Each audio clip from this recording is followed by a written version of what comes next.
The Benjamin Dixon Show is only possible with listener support.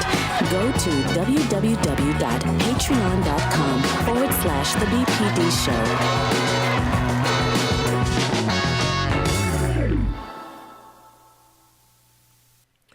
January 6th was the culmination of centuries of coddling white supremacy in this country.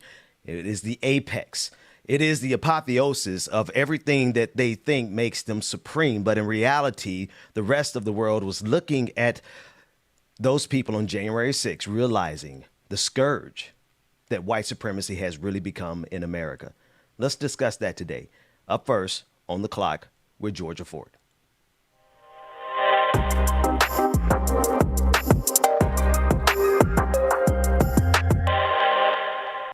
A special House committee has been formed to investigate the attack on the Capitol on January 6th. Their first hearing was Tuesday, and the testimony was both disheartening and very traumatic to hear officers who were less equipped for a battle than those who they were fighting against. I want you guys to take a listen to testimony from Henry Dunn. He's a Black officer who was there that day. Very emotional testimony. Take a listen. I told them to just leave the Capitol, and in response they yelled, "No, man, this is our house. President Trump invited us here. We're here to stop the steal. Joe Biden is not the president. Nobody voted for Joe Biden. I'm a law enforcement officer, and I do my best to keep politics out of my job." I responded, "Well, I voted for Joe Biden. Does my vote not count?" One woman in a pink MAGA shirt yelled, "You hear that, guys? This nigger voted for Joe Biden." Then the crowd, perhaps around 20 people, joined in screaming, "Boo, fucking nigger." No one had ever called me a nigger while wearing the uniform. Other Black officers shared with me their own stories of racial abuse on January 6th. One officer told me he had never been called a nigger to his face, and that streak ended on January 6th. Another Black officer later told me he had been confronted by insurrectionists in the Capitol who told him, "Put your gun down and we'll show you what kind of nigger you really are." Telling the truth shouldn't be hard. Fighting on January 6th, that was hard. Showing up January 7th, that was hard. The fence came down and still nothing has changed. Everything is different, but nothing has changed. Liz Cheney and Adam Kinzinger are being lauded as courageous heroes. And while I agree with that notion, why? Because they told the truth? Why is telling the truth hard? I guess in this America, it is. We would do January 6th all over again. We wouldn't stay home because we knew it was going to happen. Ben, Dr. Mack, this was the first hearing that they had within the special House committee that this testimony came from. What are your thoughts on what Henry Dunn had to say? It's about as real of a testimony, congressional testimony, as I've ever heard. To be able to, and you could just feel that when he stated what was shouted to him, the disrespect, and again, to talk about that disrespect being while he's in uniform, for him to address them to say, when they say nobody voted for Biden, for him to say, well, I voted. But for him to echo the sentiments of what they said, it was shocking that it was in the halls of Congress.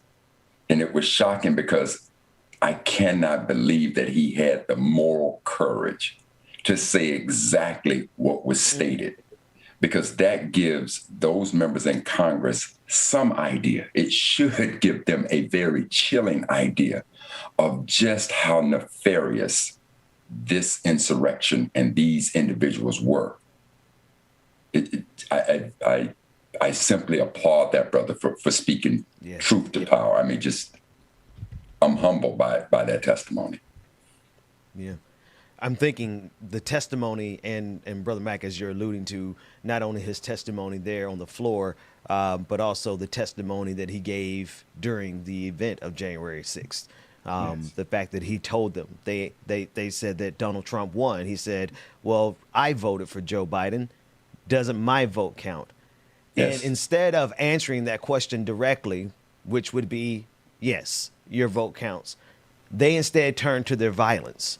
They turned to their bigotry.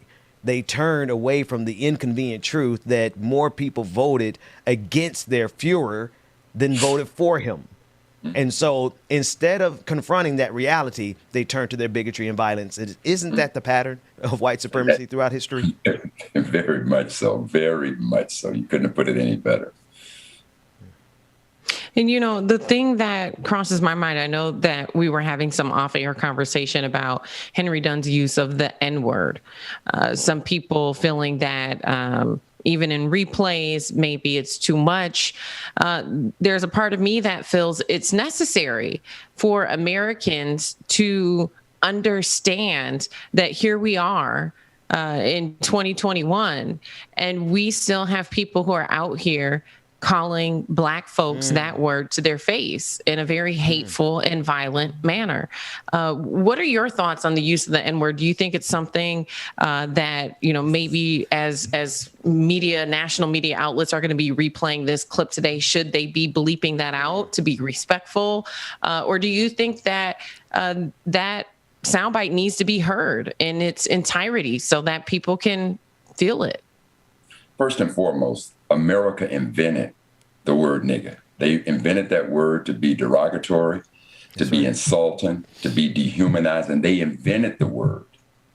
And so now to play it absolutely places in America's consciousness exactly just part of our experience in this country.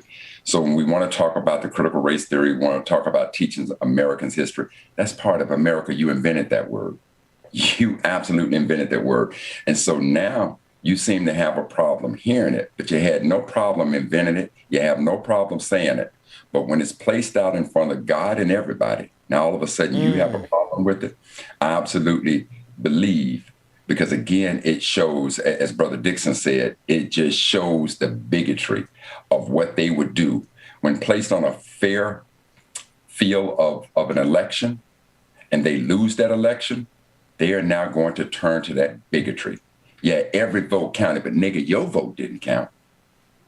Yes, play the word. Absolutely play, not play. Now, if he had to describe himself in such a manner, I'd be problematic with it.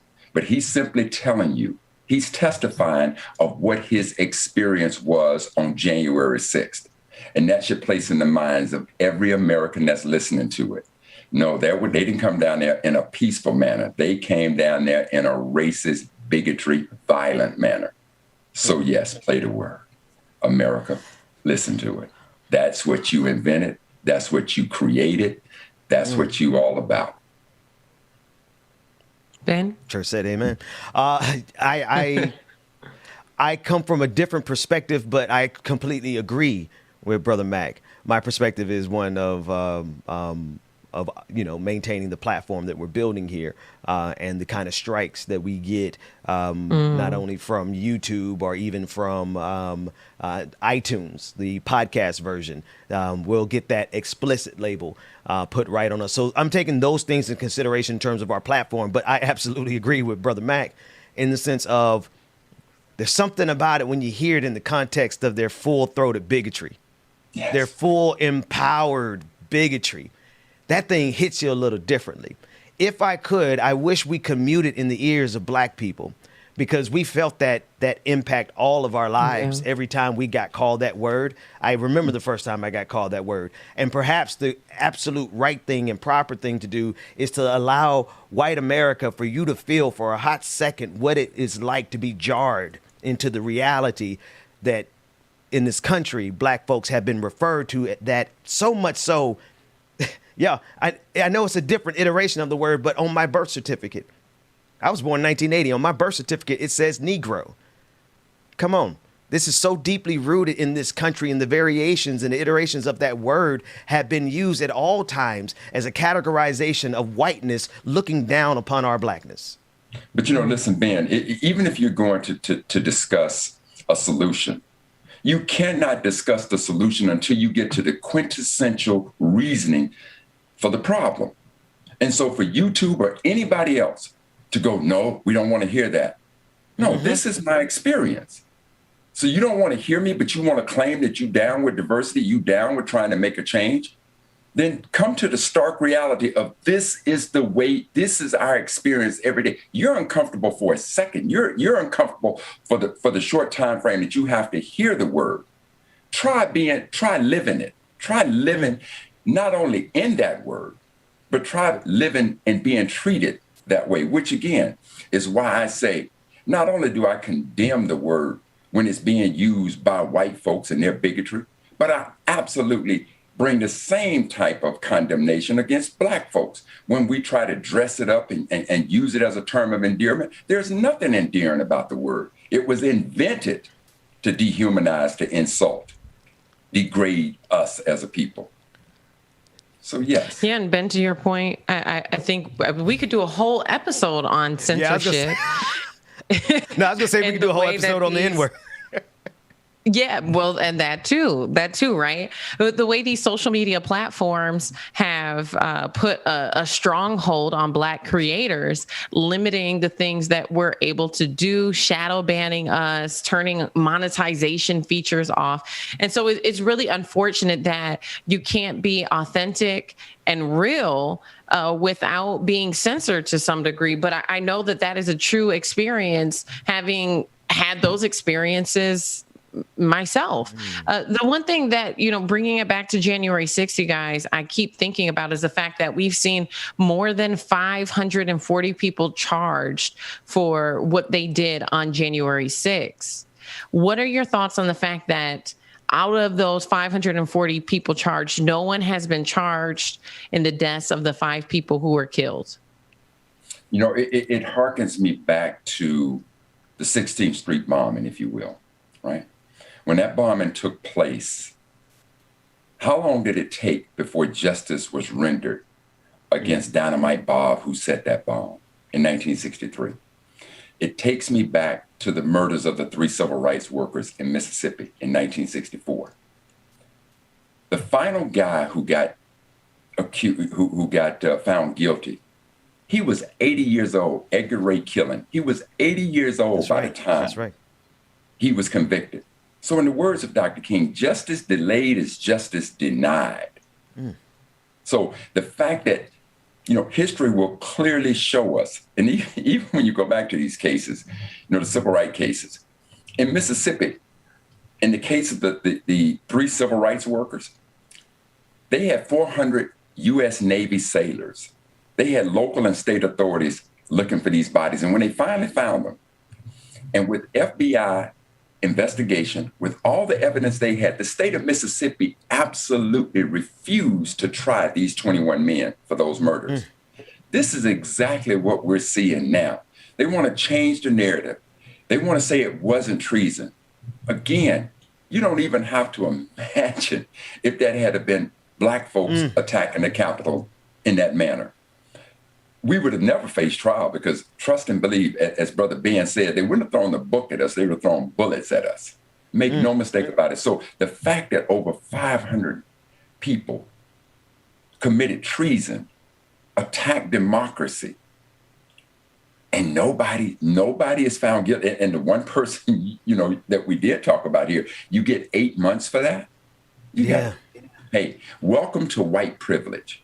White America, that's what we're talking about. This is white privilege at its finest, on display for all of America, for all of the world to see. When the world trying to understand what is that Black folks mean when they say white privilege, this is a quintessential example of it. That's right. That's right. And really briefly, Georgia, I'm looking in real time at them sever any questions of causality from the deaths of those 5 people and the actions of the insurrectionists. I mean, in so many cases, we've seen Black people who are just in the proximity of a crime get tried, right? How many people do we know that are in jail right now who were just in the vicinity of a crime get charged because the laws allow for that. But in this case, we see that they have completely severed the fact that the officer who died, the Capitol police officer who died a few days after the insurrection, he died of a stroke. But nobody wants to connect the dots to say that his death was a direct result of their actions. How do you get away with that? White privilege. That's how you get away with it. But Ben, not only their actions, you know, Brother Dunn, the officer, the black officer stated, he said, look, if you hire somebody for murder and you find the hitman, he's not the only one guilty. You got to also convict the person who hired him.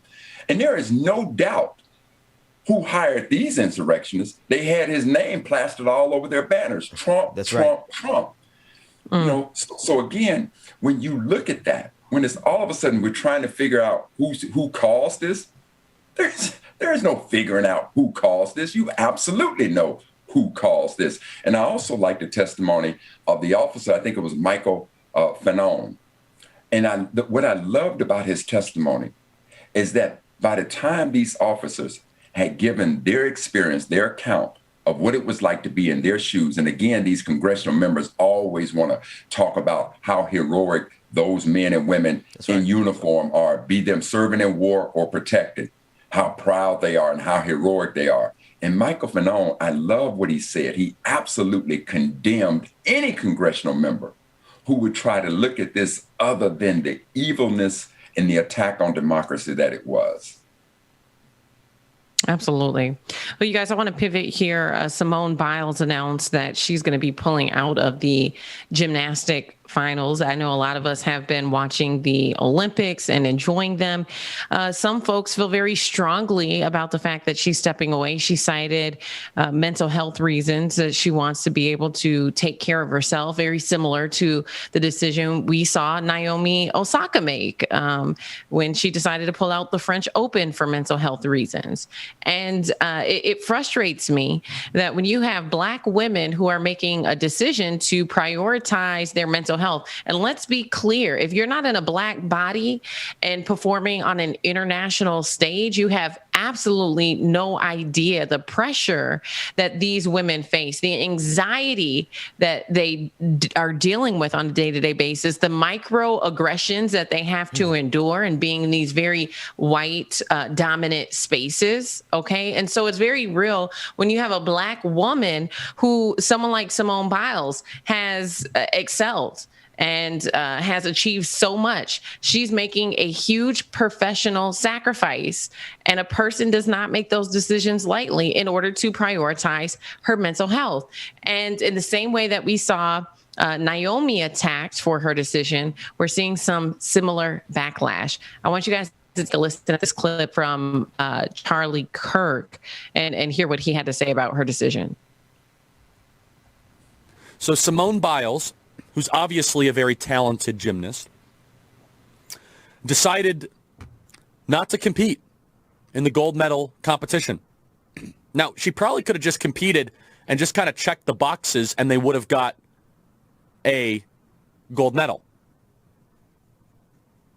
Simone Biles says, this Olympic Games, I wanted to be for myself when I came in, and I felt like I was still doing it for other people, as she cried after the team event on Tuesday.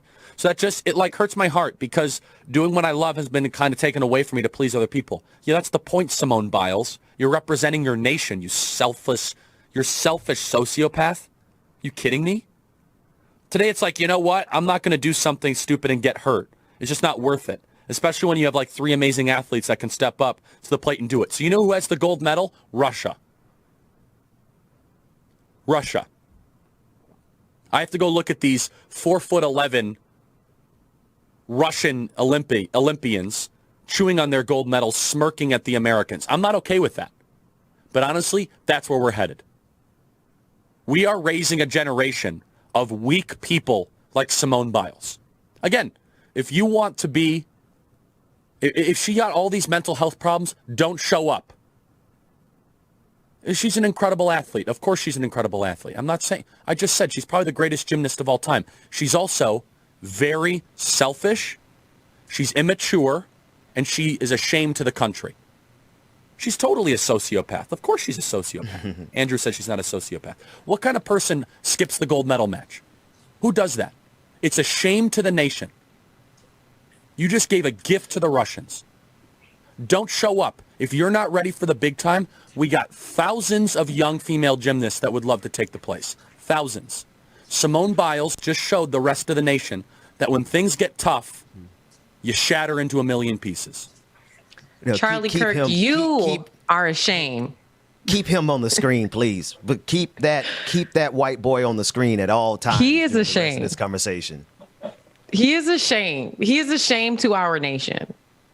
Simone Biles, I think that she did something that's very brave. Most people don't have the courage to admit that they are struggling mentally. That is a very hard thing to express openly. And a lot of people who do have mental health issues, they hide behind other things and they're not transparent about what they're going through. And the fact that you have someone like Charlie Kirk who's sitting here being a bully. And for me, I mean, I look at him and I think he does this for ratings.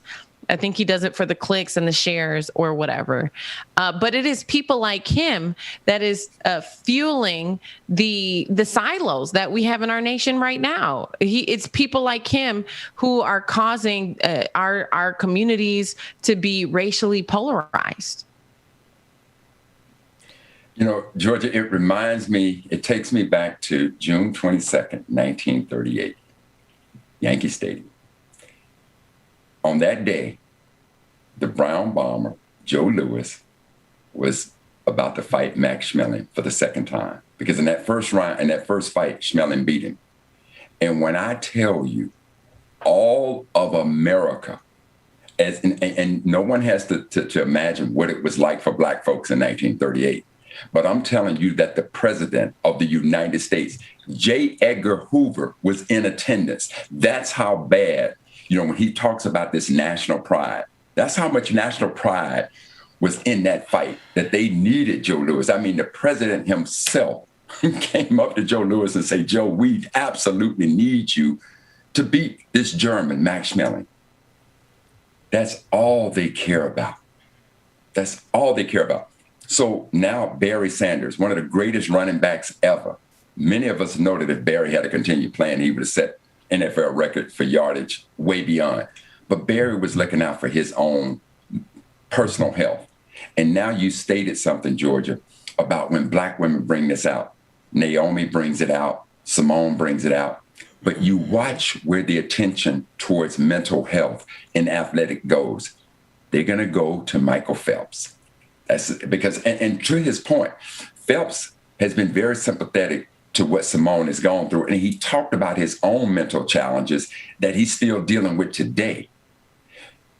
But the fact that they're going to go to him to get this narrative and now all of a sudden become sympathetic. So I would love if this white boy, Kurt, was sitting in front of Michael Phelps and calling the sister a sociopath because of the level of anxiety or the level of competition she was in. I can guarantee you, this player here probably ain't even won a city title, let alone being the world's greatest gymnast in the case of Simone Biles.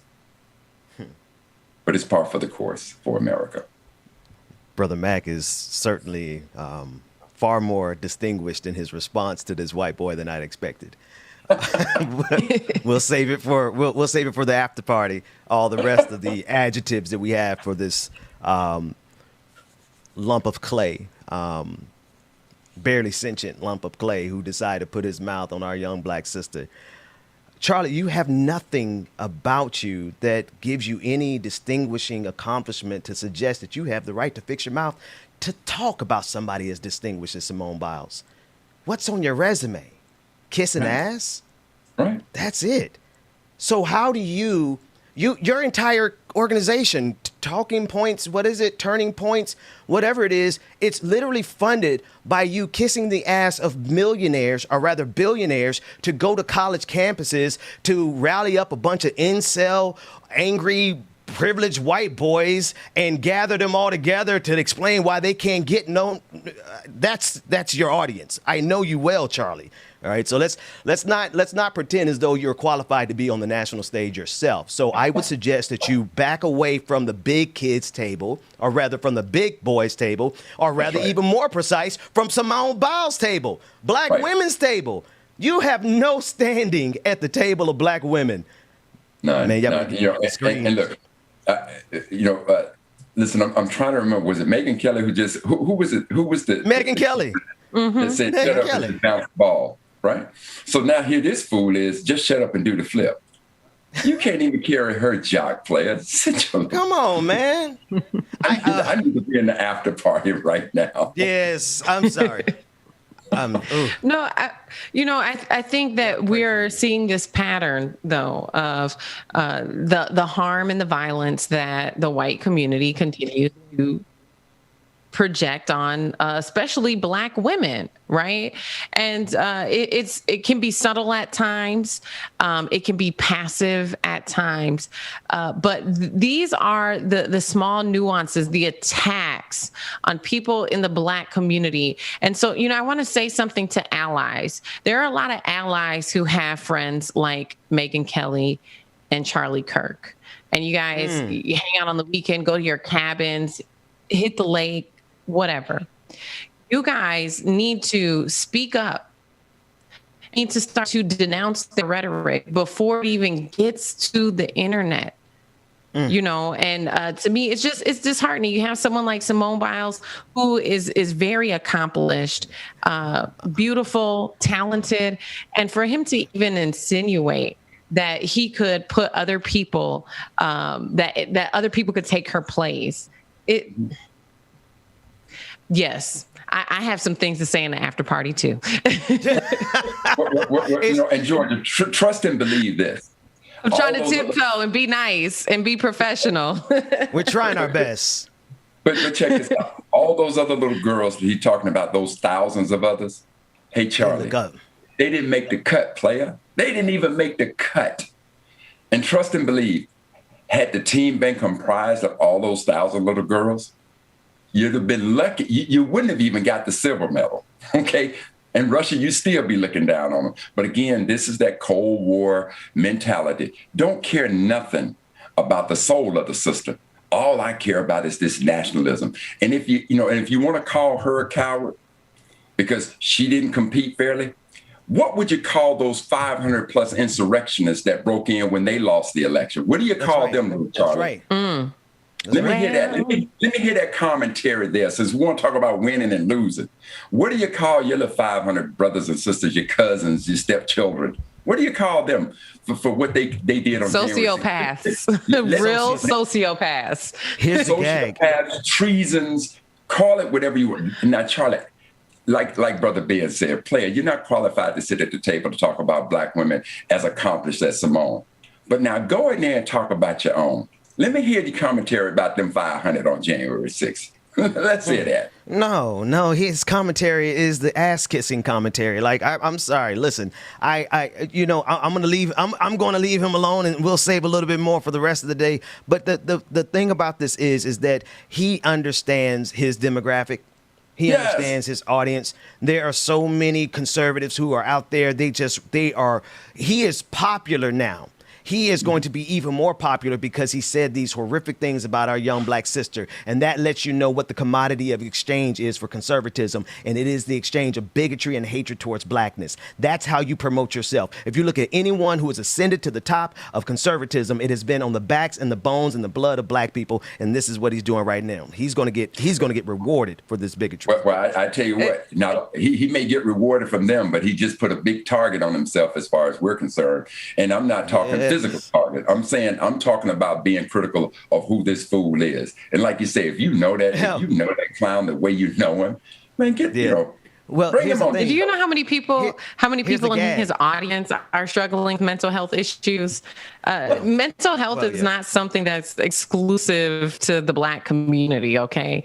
We know that just as many, if not more, white folks are dealing with depression, are dealing with bipolar issues.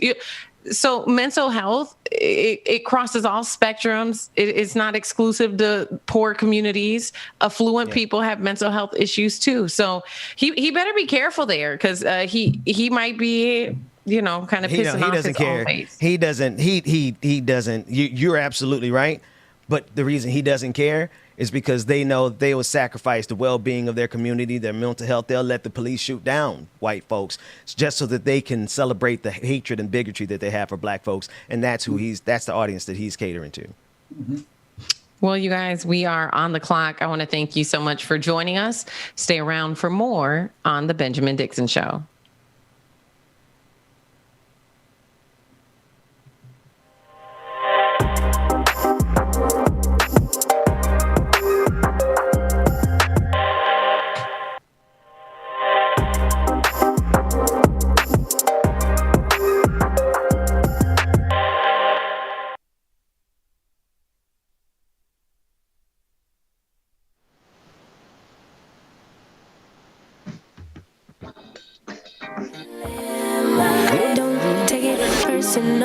Welcome again to the Benjamin Show. It's your boy DJ Exclusive James Bubba Williams. We are in the building.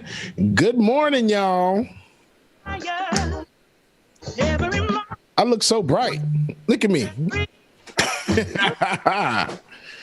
Good morning, everyone. Good morning. Good morning, y'all. Make sure y'all stay tuned. More of the Benjamin Dixon Show is coming up next, man. Grab your coffee, your tea, wherever it is you need to get your morning started, y'all. And we'll get it together here. Welcome, welcome, welcome. Good morning, everybody. I see y'all.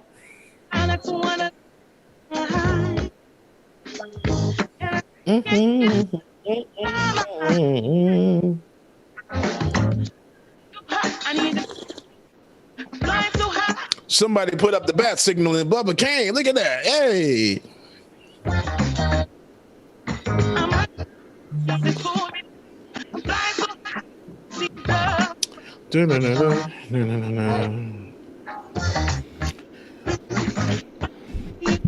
Dwayne, you still hear it?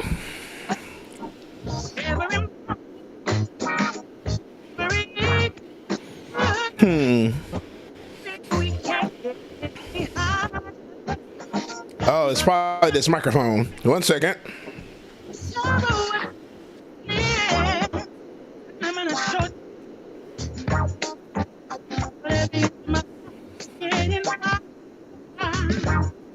Hold on right quick. Okay, say it again.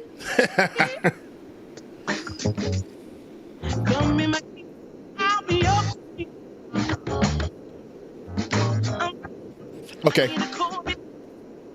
Is it still going in and out? Thank you, man.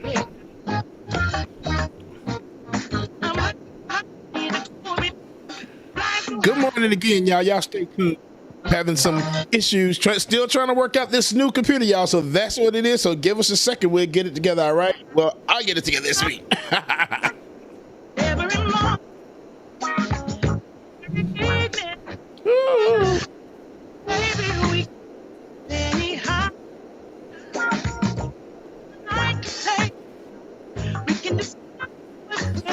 Good morning, everyone. Good morning, good morning, good morning. Make sure that y'all get your tea, your coffee, whatever it is you need. We'll get the day started right.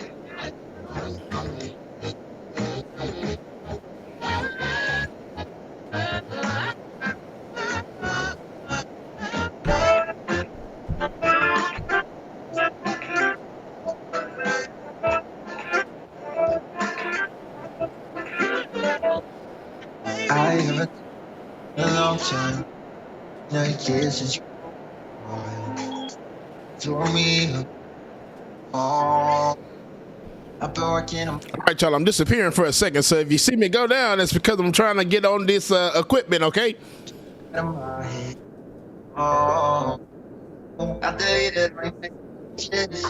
It only reminds me of the past, but just extend.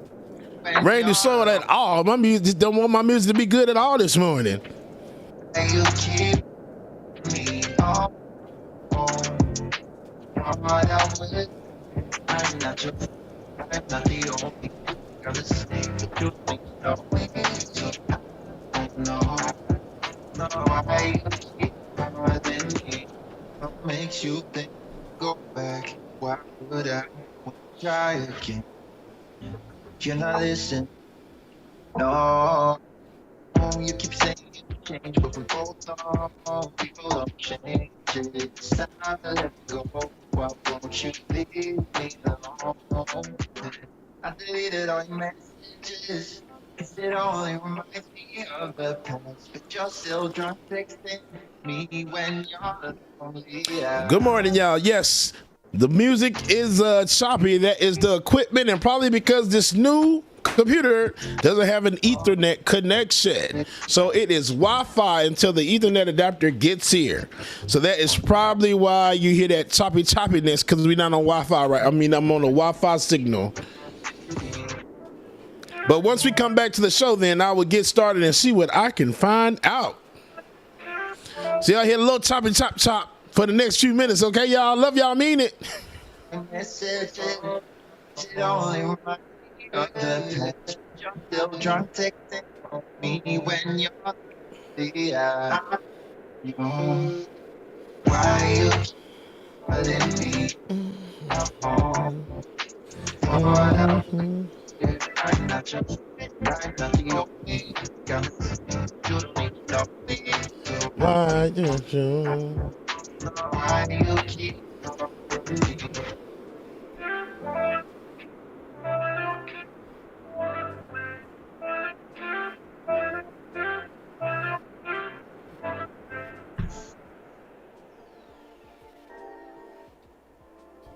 I love that you guys are trying to troubleshoot.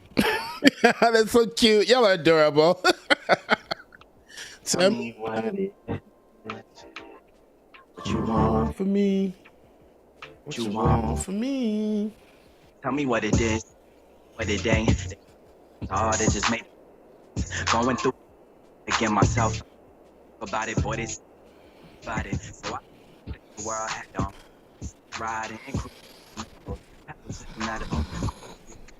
Windows, calm streets. Get that boy some head on the interstate and her vows. Night, what's the word?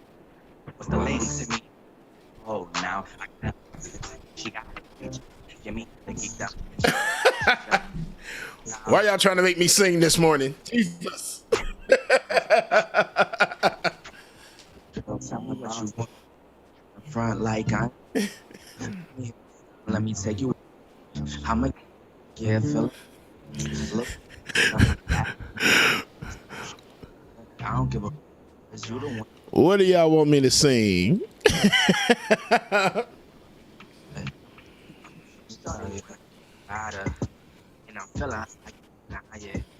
Yeah, y'all, it's probably going through multiple channels to stream. That's why I say it's over Wi-Fi, so that's why y'all are getting choppy audio packets.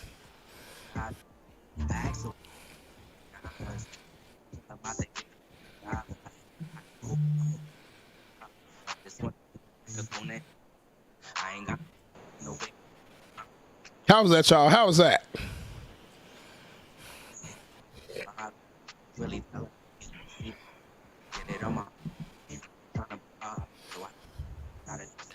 Hey, Bernie Hart drinking. That's what I was just thinking about.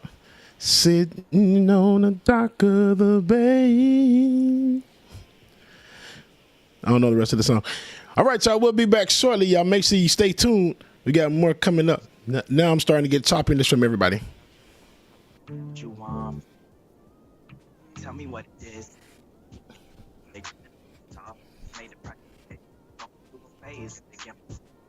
Talk about it, boy. They said you got. Oh, I be trying to put the front seat riding. Pedal to the mat. He's blowing down the window. Blowing tree. That boy.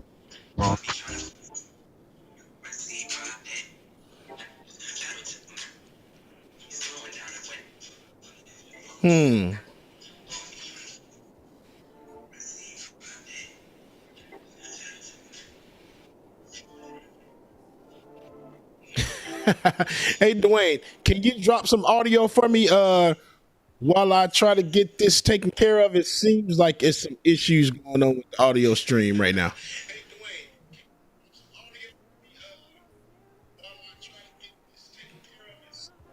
All right. I'm gonna wait on you. Okay. I'm gonna wait on you. Yes, I'm gonna wait on you. No one's gonna love you like I do. So glad that I found. All right, y'all. Here we go. We got those nice no change background right now. All right, y'all. Welcome back to the screen, y'all. Brother from another mother. It's Benjamin Dixon. Welcome back, everybody. Welcome back. I wanted to bring into the conversation journalist Mary Poppenfuss. She is a journalist for the Huffington Post, and I want to talk about her article, which intersects, unfortunately, with everything that we're discussing this morning. She's covering the Texas Senate bill that's dropping the teaching requirement that the Ku Klux Klan is, quote unquote, morally wrong. Now, we discussed this on the show this week and a little bit last week. Mary, thank you so much for joining us this morning. How are you? My pleasure. I'm great. Thanks for having me. Tell us about your research into it. We've been covering it because of the absurdity of it, right? The suggestion that there is some type of moral equivalence, and therefore we should not discuss the immorality of what was clearly an immoral institution, or is, because it's still with us. Yeah. It was shocking. Actually, I wasn't the first one who covered it.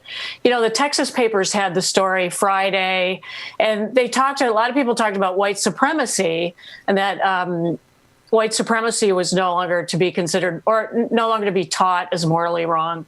And I looked at the bill, and I think my story was picked up because I picked up the part about the KKK.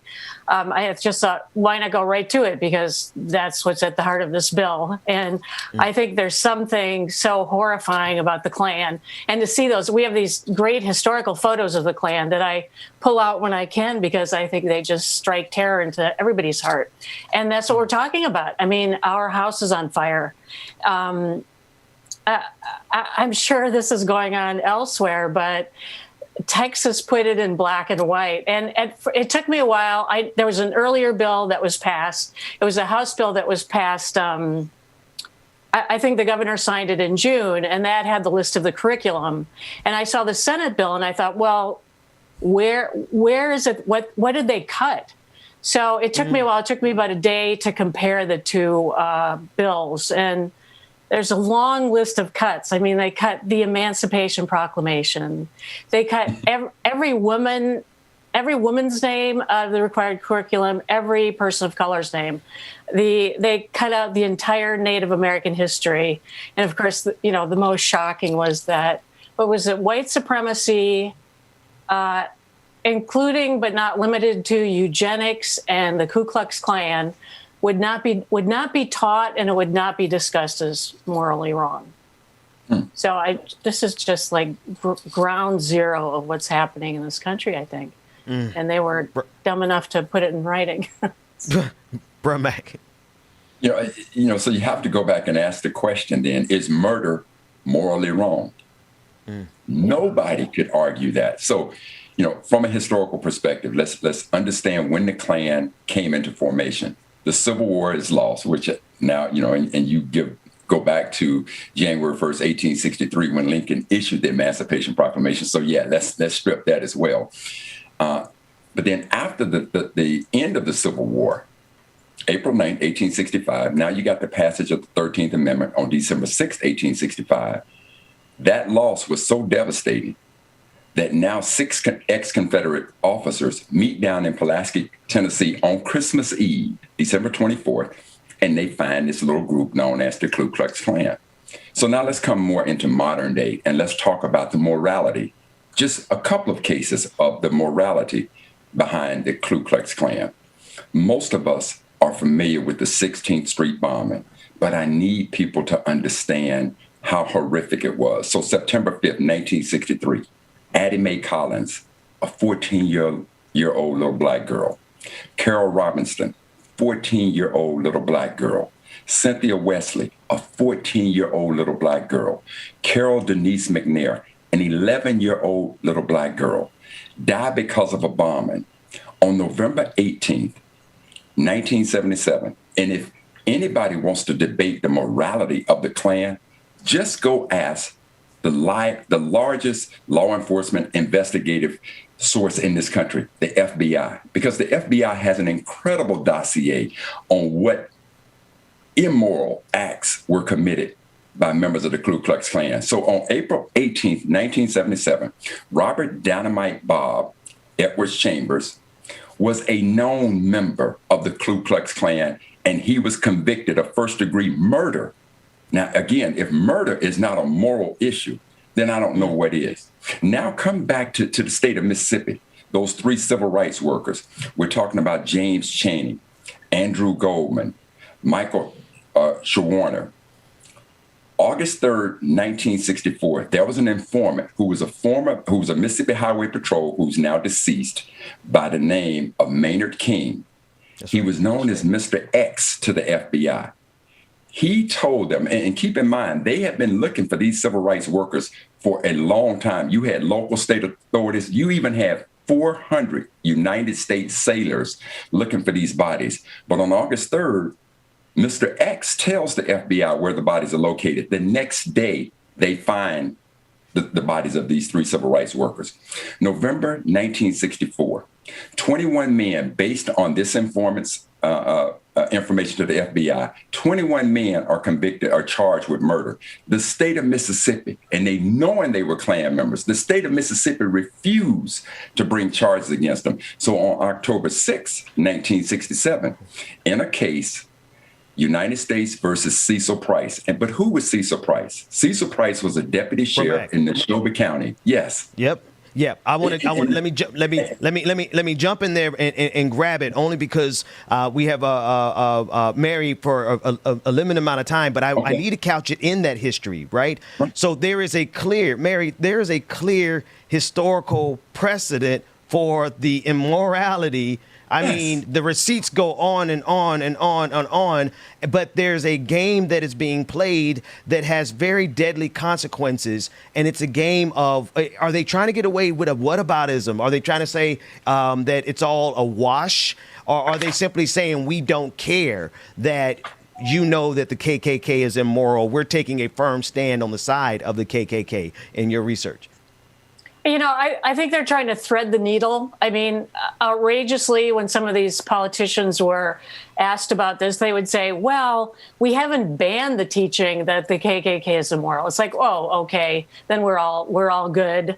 Some guy said they wanted to make a manageable list. They wanted to truncate the list a little bit. So they cut out all people of color, all women. And, the one break was given to the white men in white sheets. I mean, it's appalling. Wow. And I got so much hate mail after this story, and people, they called me a liar without pointing out anything, just like it's a lie. So it's if you call the truth a lie. Oh, yeah. You're saying that you personally received hate mail just for reporting on it, and you weren't the original reporting. You found some subsequent reporting, and because of your subsequent reporting, you got hate mail. Is that correct? Yeah. I think, I used the Klan in my headline and in my lead, and that just pushed everybody's buttons. I mean, that just woke everybody up. I think that's why everybody picked up my story, because I put the Klan in the top, and people I've never gotten a hate mail like that since I've been a journalist. But Mary, I would also say this, that if you take a traditional history book today, and if you just open that history book 10 times, you're going to find exactly what those Texas legislators did. You're going to find, if you open it and you see 10 pictures, 8 to 9 of those pictures are going to be a white man. Very rarely are you going to see women and people of color. So what we're talking about now is revisionism. That is, in its simplest terms, that is what they are doing. to revise history. But you'll never be able to clean this up, which is why it is so important for us as a people to understand our history. And I want to applaud you for being able to put together such an article that strikes the moral consciousness and the nerves of America. Yeah, because that's what you hit. That's why you got. I want to play because I want to show the tapestry of white supremacy from Brother Anthony Galloway, who coined that phrase. I want to show you all how all of this is connected. There's a clip from Officer, I think you called it Fanone. And he is actually in this clip, he is sharing a voicemail that he got yesterday during his testimony, sharing the truth about what happened on January 6th. And when I heard you, Mary, say that you got that kind of hate mail, now, I mean, obviously we know about that hatred. The hatred is nothing new, especially for the black community, but they are so committed. Let's just hear the audio from the voicemail that the testimony got, because as they pull that up, the commitment to this bigotry, the commitment to this white supremacy even goes to the point in your article. I saw them say that that they are not even going to be required to teach Dr. King, I Have a Dream. So it's not only the removal of the immoral reference to the KKK, it's also about revisionism and erasing the contributions of leaders like Dr. King.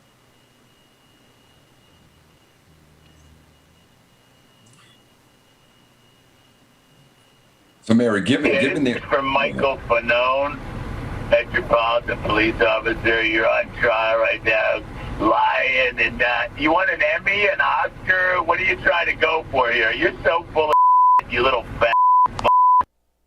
Yeah, this is from Michael Fanone, Metropolitan Police Officer, you're on trial right now, lying, and you want an Emmy, an Oscar? What are you trying to go for here? You're so full of shit, you little fat. You're a little man. I can slap you up the side of your head with a backhand and knock you out, you little. You're a punk.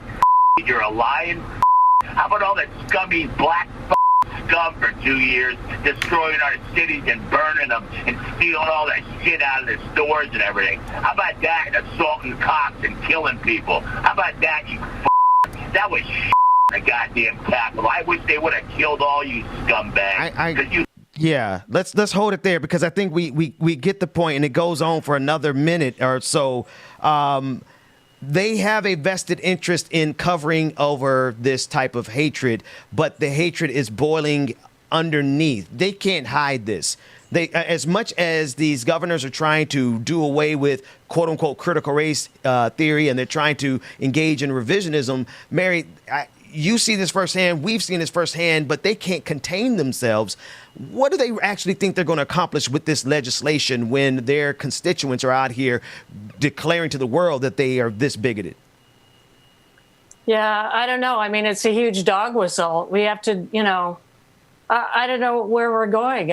It's scary. I just feel like we're at a crisis right now. And is that dog whistle going to connect with more people than it's going to enrage? I don't know. I don't know about Americans anymore.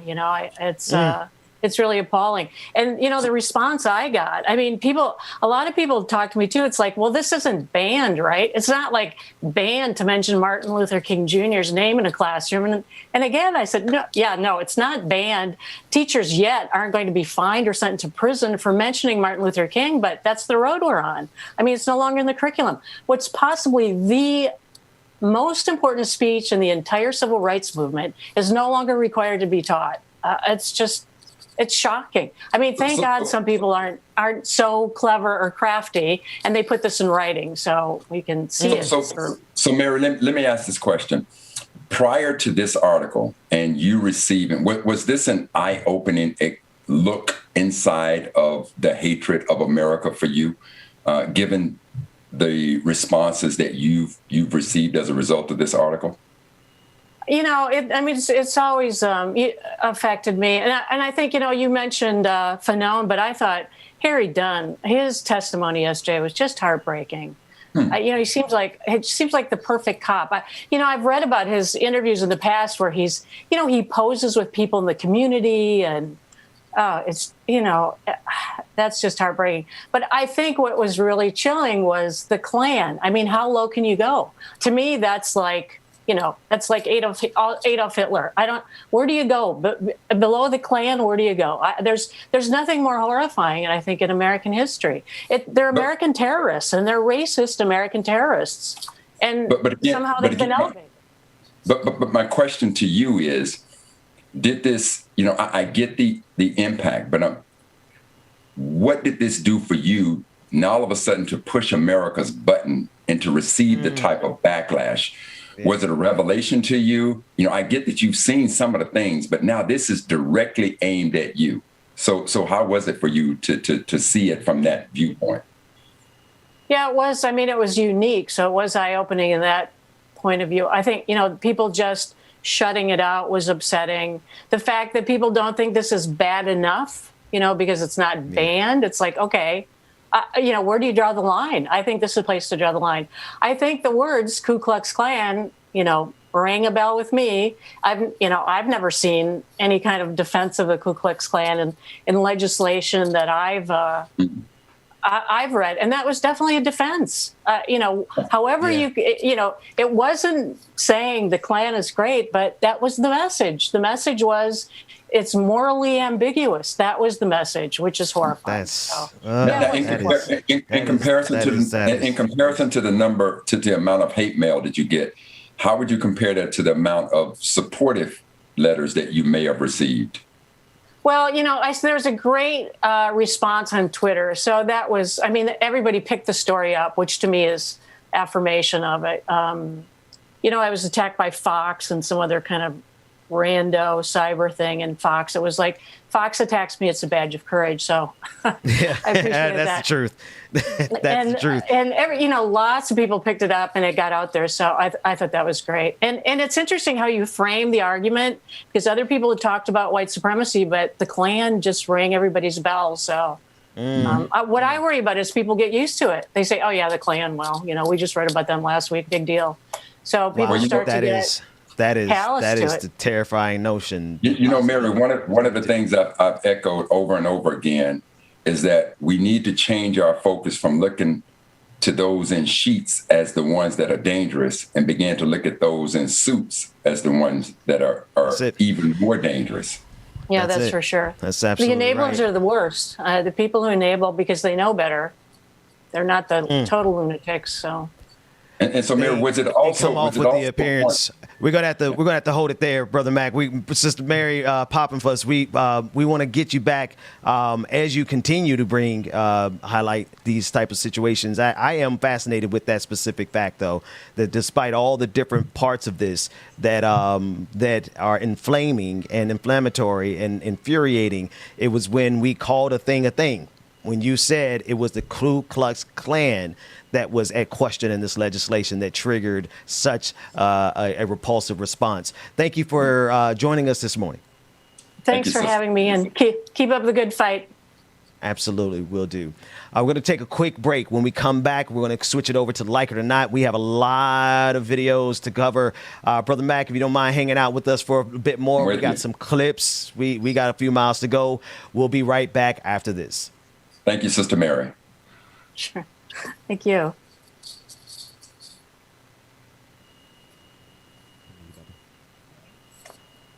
All right, y'all. All right, we are back at it. My headphones cutting out too. Hope that sounds good. Is that better, Dwayne? Hey, come and show me why you wanna be a rider. Yay! Looks like it was an update. Okay, doggone updates everywhere. All right, y'all. Welcome back again. Like It or Not is coming up next. Make sure that you stay tuned. Want to encourage everybody to make sure that you go to patreon.com/like it or not. Patreon.com/like it or not. And with your help, we can end these issues. Yes, we can. All right, y'all. Make sure that you stay tuned, y'all. We got some great jams coming up, y'all. And Like It or Not, it's starting up next.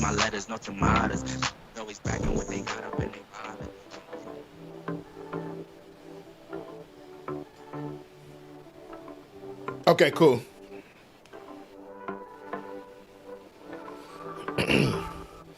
Shoot the Dragon. No, you did not miss roll call yet. It's right on time. may break my bones, but your words can't hurt me. No, you just can't hurt me. No, I ain't been right more than I've been wrong, and it still can't hurt me. No, it just can't hurt me. Who knows? It's a new MacBook, y'all, so y'all got to bear with us, bear with me as I get all these issues and everything else set up and realized and worked on and carried out. Good morning, everybody. Tractor Tasha, good morning. Roller Dragon, good morning to you. Goku. Laura, good morning. Randy Saw, good morning. Afraid Not. Sister Nat, hey, what's going on, sister? Shay, good morning. Good morning, everybody. User 15841. I know it's clipping y'all. Like I said, new MacBook, trying to get everything worked out. Esther, the best way to work out issues like these is live. Best way to do it. So then you'll know. Chuck Diesel, what's going on, brother? Good morning to you. Tiger, good morning. Barbara, good morning.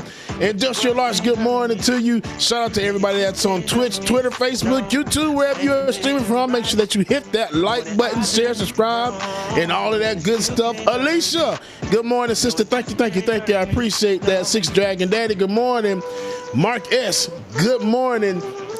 You really, Mark S? It's a little picture for me, dog. It's a no for me. Damn, that's messed up, Mark. I thought we was cool. Environmental Coffee House, I am Sandy. Good morning, Sandy. Love you too, Alicia. Woo, Susan, good morning. Let's see if I did that there. How's that sound? Does that sound better, people? AR Walker, good morning to you. Afraid Not. Brother Lateef, what's going on, Lateef? Good morning. Mama, good morning, Mom and Daddy. Love y'all. Jeremiah, what up? Good morning, y'all. Good morning, everybody. Shout out to everybody that's on Twitch as well, too. I'm going to get to y'all on the next break and make sure I come see y'all. But your words can't hurt me now. Ooh, I know what I'm feeling this morning. Oh, yes. Y'all ready to light it up a little bit? I got a little time this morning. We're going to light it up, okay?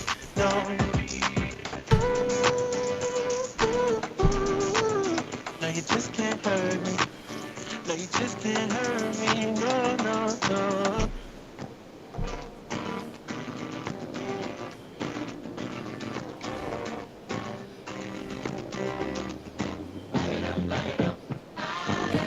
Patricia, good morning. B, good morning, B. I got your message, B, as well, okay? Sounds a little overmodulated. Dwayne, I think that's this stupid Scott. Oh, I know what it is. 1 second.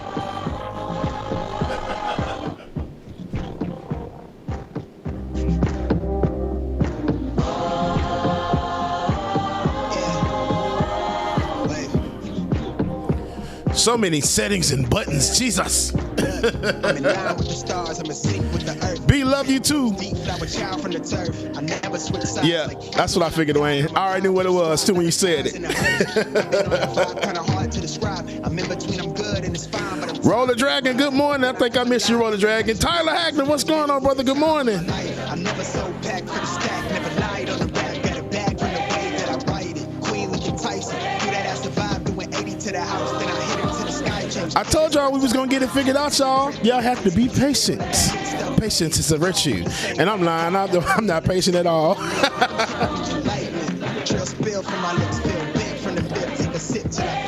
Laura, good morning. J-Man, good morning. Anna Hart, good morning to you.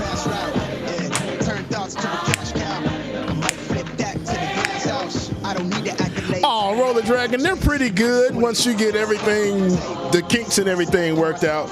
Keegan, good morning. Sweet Dingo. Mara, good morning, Mara. What's up, sister? Good morning to you. Ricky, good morning. Not a Hackintosh. Yeah, I'm going to keep my O when it's not good for anything, but just keeping stuff on there now. Sunny Wright, good morning. Courtney, good morning. Man, I love you guys so much. You're like family. You are family. It's not like family. You're family. Love you guys. Lily Hunter, good morning.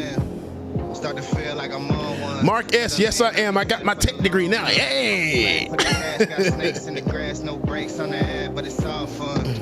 We done seen it all, heard it all. Heard enough, give me space before I murder y'all. 10 bad here, I'ma curb them all. Oh, Savage Sweetheart is in the building, y'all. Savage Sweetheart, good morning, sister. Ear Hustler, good morning. Coach Koku. Margaret Freeman back from heaven, right. Matt Stackring, good morning. Mark from Australia, good morning to you too.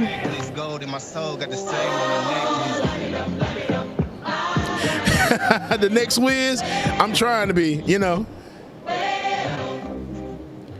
Wow, I just did something there. That was kind of cool. Mistakes are the best accidents. Watch this. Y'all see what I'm going to do.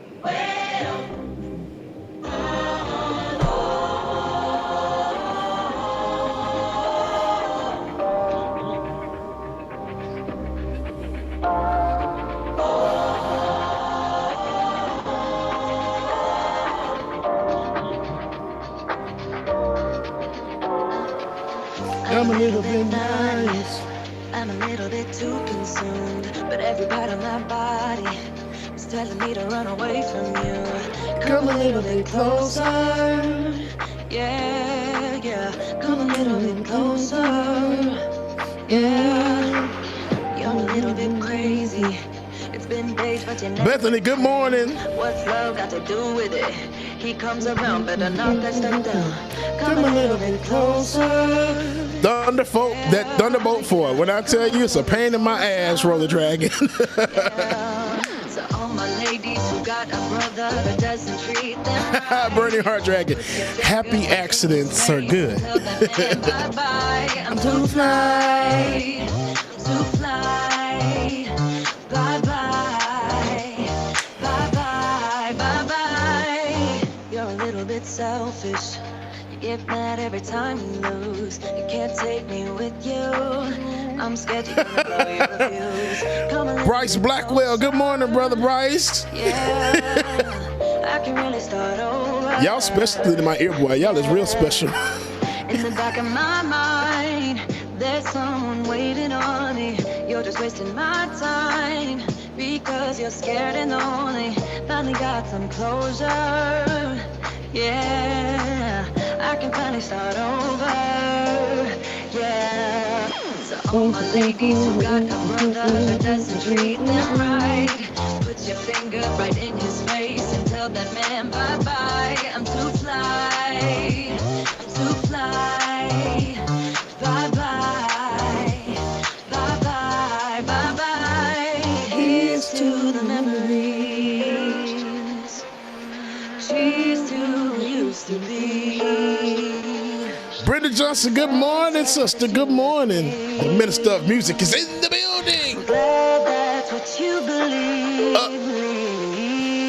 All my ladies who got put your finger right in his face. Hold on. Let's look at Slack.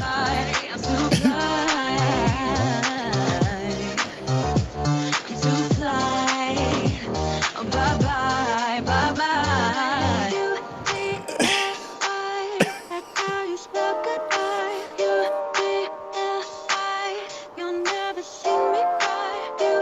Oh, now, hey, you got to make sure you send that to me. Bye-bye, bye-bye, bye-bye.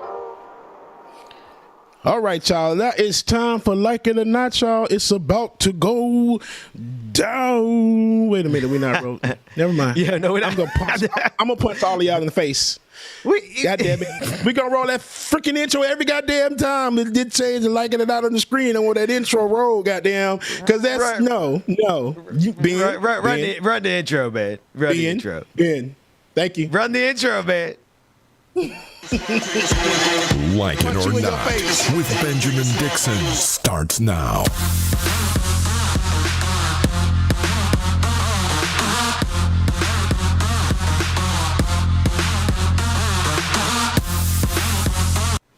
Good morning, people. We're going to do this mother sucker right every time I want that intro roll. Don't get me started.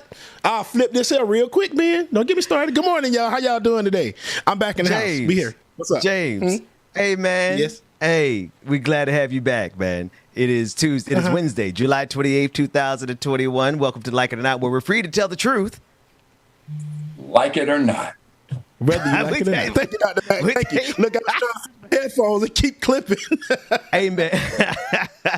I want to jump right back into the clip that we did not even get a chance to play the full thing of. I want both of y'all to hear this so we can actually respond. I love the way the show funnels down. I don't know if anybody's been paying attention, but we start off extremely professional. We start off. And then we come down a little bit. Then about 9 o'clock we come down. But by the time we get to the after party, we're telling y'all what we really, really, really think. I think that part might actually come now because of how wild these people are really acting with our lives, with our sisters, what they said about Simone Biles. I mean, that thing really bothered me. And to hear how venomous they are when confronted with the truth, right? The truth that we have around us right now is that there is a system of white supremacy that is so committed to their bigotry that they will burn this country to the ground. And when confronted with that, they do stuff like they did to Officer Michael Fanone as he gave his testimony yesterday. This is the voicemail that was left for him because they could not stand the truth of his testimony. Let's take a listen in again. For 2 years, destroying our cities and burning them and stealing all that shit out of the stores and everything. How about that, and assaulting cops and killing people? How about that, you that was the goddamn Capitol. I wish they would have killed all you scumbags, because you people are scum. They stole the election from Trump, and you know that, you scumbags. And you too bad they didn't beat the shit out of you more. You're a piece of shit. You're a little you scumbag.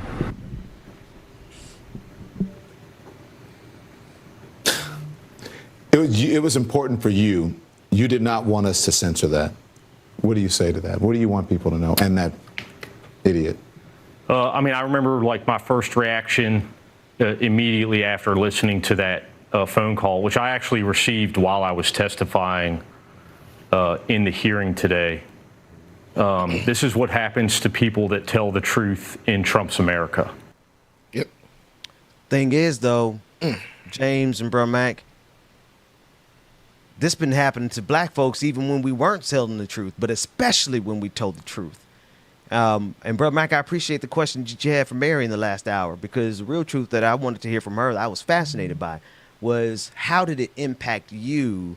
Yes. And were you taken aback by this? Because let us tell you, this is every day in America. See, I'll put it this way, Ben. In effect, her writing that article and labeling the KKK, as a journalist, that was her journalistic George Floyd moment for her. When when the murder of George Floyd was so shocking to so many other, to the rest of America. I mean, it was shocking to all of us, but it was something that we've seen time and time again. That was her moment right there. But, there is a word that should absolutely be associated with America today, and that word is denial. Now, we hear the word denial a lot, but just think about the definition. It is a declaration that what is true is not true. That is what the word denial is. And that is what Fanone just said, that this country is in absolute denial to hear the ugliness of Trump's America. You know what? I'm not even going to call it negative 45's America. That's because right. America's been ugly like this for a long time, long before him. But denial is the word. I was just about to say, we can't call it, this is not Trump's America, this is America. Y'all, that's right. This is not surprising at all. This is stuff it's just now here without the hoods on. That's all it is. Like I said, yep, exactly. And this, I'm not surprised at all. Hearing those comments, I'm like, I find it funny, honestly, for the simple fact that people get voicemails like this all the time. Ben, you and Rebecca got one like this from years back. It makes these people are just delusional and stupid. That's all. They're Fox News viewers. They don't have anything else to do with their time. They don't work. They're drunk. That's it. And they're hicks that stay in the country. Period. Simple as that. But I don't think DJ. I don't want to dismiss them as hicks. They are very thoughtful and strategic in how they drum up this hate. very thoughtful, very creative in how they do it. And they know that it does not need much. When you got an explosive reaction, all you need is a catalyst for it. And they're simply being that creative catalyst to keep this type of nonsense going over and over again. But if there's one piece of positive that Brother Fanone is bringing out, as a white police officer, he's now showing all of America, but more importantly, he's showing folks in uniform that you step the wrong way, and you will receive this exact type of hatred from folks that look just like you. That Sister Mary who was on there, she don't look like us. But the moment that she begins to speak truth to power, they send that hatred after her.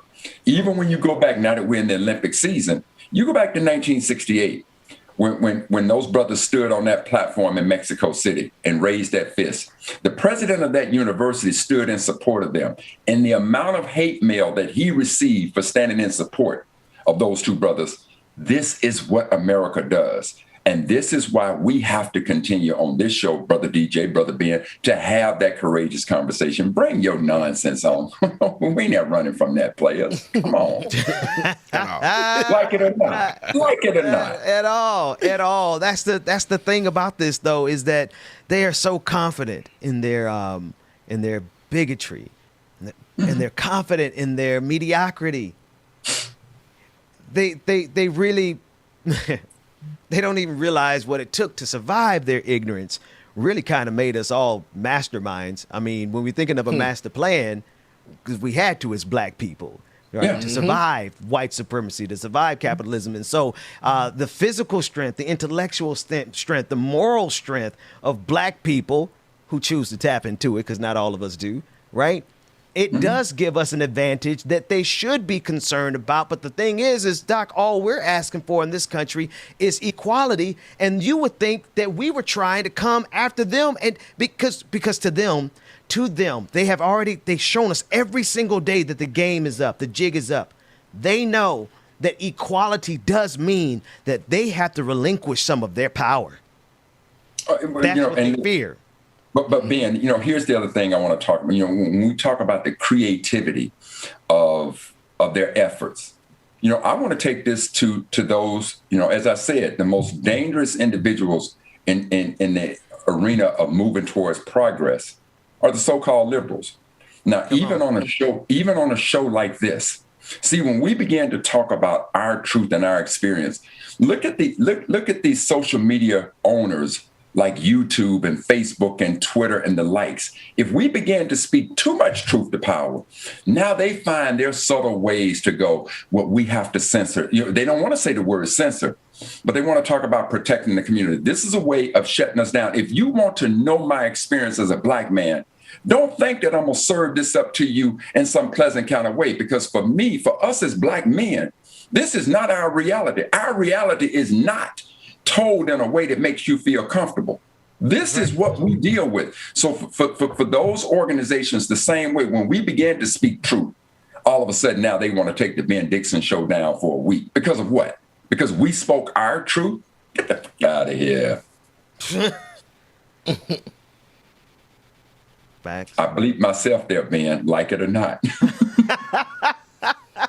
Man, I'm just, we fighting on a lot of fronts. We are fighting on a lot of fronts. But we built for it. We built for it. Oh yeah. Oh yeah. Well, see, that's the thing. So that's why I was going to take the long way around to say that y'all messed around and made a resilient people. We were already resilient before you snatched us. That's how we survived you. Y'all don't think you think black people who are the descendants of enslaved Africans, people who survived. I mean, Brother Mac, you actually could tell this better than me. The vantage point of Frederick Douglass or Harriet Tubman in the stuff when people say we are not our ancestors, you're damn right. We couldn't. I don't know that we could stand in comparison to the kind of fear that they had to bottle up and stand and look at a nation that would just as soon lynch them and declare all the things that they said in their time, the historical power of our narrative. I think white supremacy should be afraid. But see, listen, even when you go back to the aftermath of World War II, think about the number of black soldiers who were absolutely lynched and killed while in uniform. Or when some of those soldiers talk about when they had prisoners of war, that they could go to a restaurant and they would treat the prisoners of wars better than they would U.S. soldiers, black U.S. soldiers in uniform. Now think about that was it Dylan Roth, the guy who goes down there, the white supremacist, shooting everybody? Yeah. Well, yeah. Dylan, are you hungry? Let's stop by and get you something to eat. This is the way America plays. This is the way she plays. But the one thing about fighting, Ben, fighting, and Brother DJ, fighting takes on two levels. You can either be on the offensive fighting or you could be on the defense. And too many times we find ourselves on the defense of it. Oh, the hell to the no with that, players. Let's take this fight to the offense. Let's begin to inflict our force on these fools. And that force is going to be wrapped in truth. So just like Ben, when you said the other day of this person you showed a videotape of, and he's talking about gathering the guns up and let's meet at Gettysburg. Let's have a reenactment of Gettysburg. And you said, no, player, we're not going to meet you on that battlefield. We're going to meet you on the battlefields of Congress and the lawmaking issue of it. So that's where we have to take our fight from being on the defense and always answering their rhetoric to going to the offense and bringing our truth and our situation to this fight. That's right. That's right. That's right. Here's a comment. James, you see that comment in the Slack? I can't read these social media names. Y'all make me feel like I'm a Zivis X, I have a serious question for the panel. How do we stay nonviolent in the face of all of this? As an ally, I want to react, but controlling the anger. Zivis X, welcome to our world. Listen, far be it for any of us to promote violence, but please understand, since we invoked the name of Brother Frederick Douglass says power was never conceded. It must always be taken in a struggle. And that struggle is going to take on many, many forms. I'll say this when I go back even to the Rodney King situation, right? Go back to the Rodney King situation. When they acquitted those officers, the only way that the Department of Justice stepped in is because we started burning this bitch down. Then they stepped in, So am I advocating that? No, but I understand. I ain't saying I agree, but I understand and trust and believe.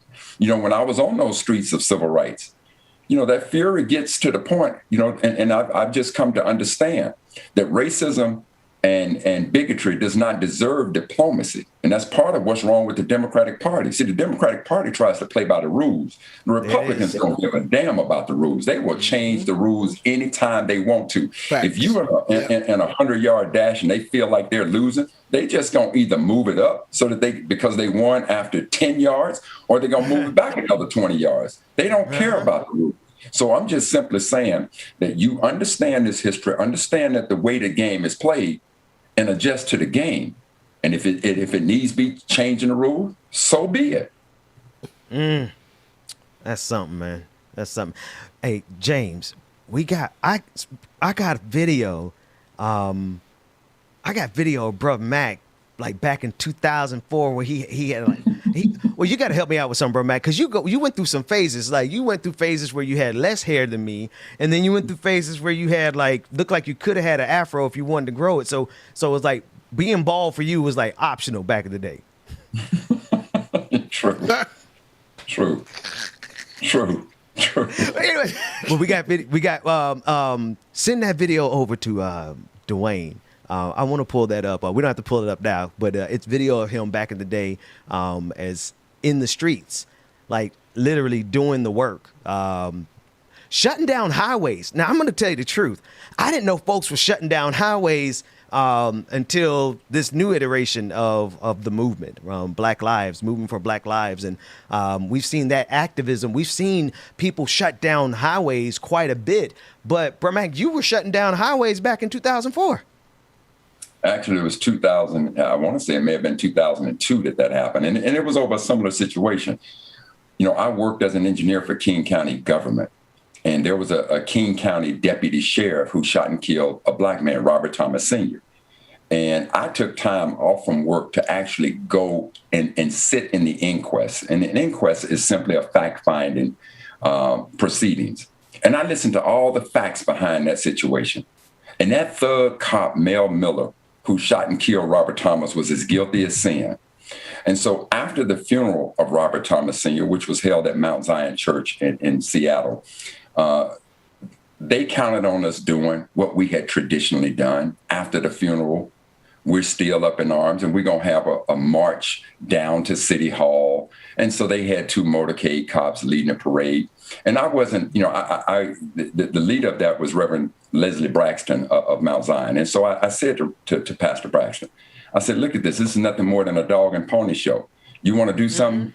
Allow me to just make a right turn here. He goes, Brother Mack, I don't know what you mean by the right turn, but if that's what you feel, lead us on the right turn. So I turned and marched us right on I-5 in the middle of rush hour traffic. And I want you to believe that rush hour traffic in Seattle is similar to what you all have in Atlanta. And so when the reporters asked me about it, I said, if we're uncomfortable, the whole damn city gonna start being uncomfortable. So that's the way that's gonna be. And so the next time I gathered for a protest, I had some handcuffs slapped on me real quick. And when I got those handcuffs on me, they told me, look, you're a high-profile individual. If you plead guilty and stay out of trouble for 6 months, this will all go away. And I told them, go yourself. Here I am, a law-abiding citizen. I'm a law-abiding citizen, and I'm protesting the killing of a black man. But the thug cop who shot him, he never gonna see a day in court. Let's play your judicial game. Unfortunately, I had a young lawyer who did nothing but shoot threes. There were no layups. And I was found not guilty for it. But trust and believe, every intent I had was to make Seattle as uncomfortable as possible. And again, there were no rules. I played by my own rules of justice. So to the previous question that came in, there was nothing. And I don't mean to say this from a braggadocious standpoint. Trust and believe, if you looked at that videotape that Ben is showing you, you'll see that I just didn't play by anybody's rules. And I will honestly tell you that every case that I ever dealt with, I put a value on how far I was willing to go, up to and including death. And I just realized, I'd rather die on my feet than to live on my knees. But the day that I'm going to ask America to give me what my ancestors have fought and died for, what God gave me, them days are done. They were done with me. And all of Seattle knew it. I knew it. My family knew it. Now you know it, like it or not. I knew it was coming. I knew it was coming. I was 3. Take us to a break, James. When we come back, Rebecca Zora is going to join us, like it or not. We'll be right back after this.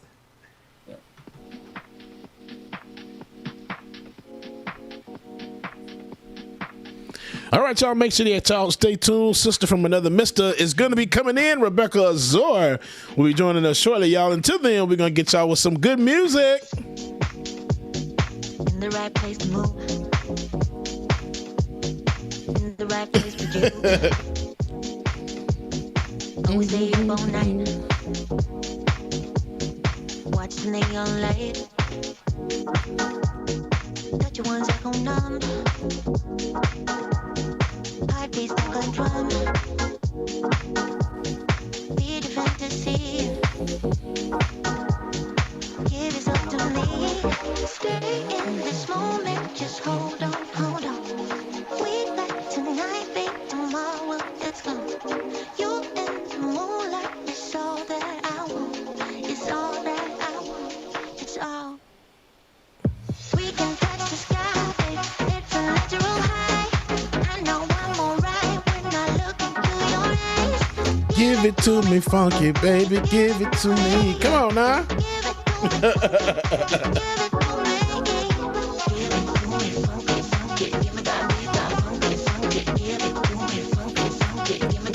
Jayla Woods, I would if I had some old school type independent music, but maybe that's the thing that I'm going to look for. So I like that. Good idea. Make sure that y'all are hitting that like button again. Good morning to everyone. Make sure that you hit the like button, share, comment, subscribe, so you know when like it or not. The Benjamin Dixon Show on the clock is going down, y'all. Laura Estrada, you trying to get us kicked off the channel if I play Hey Mr. DJ?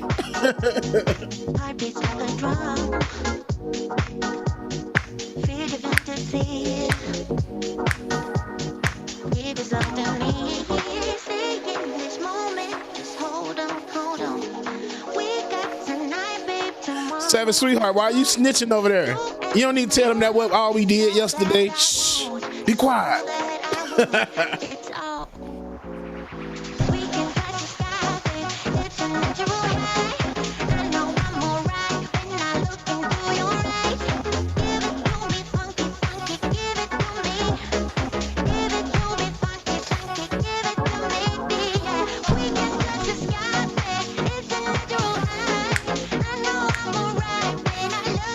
I love this beat.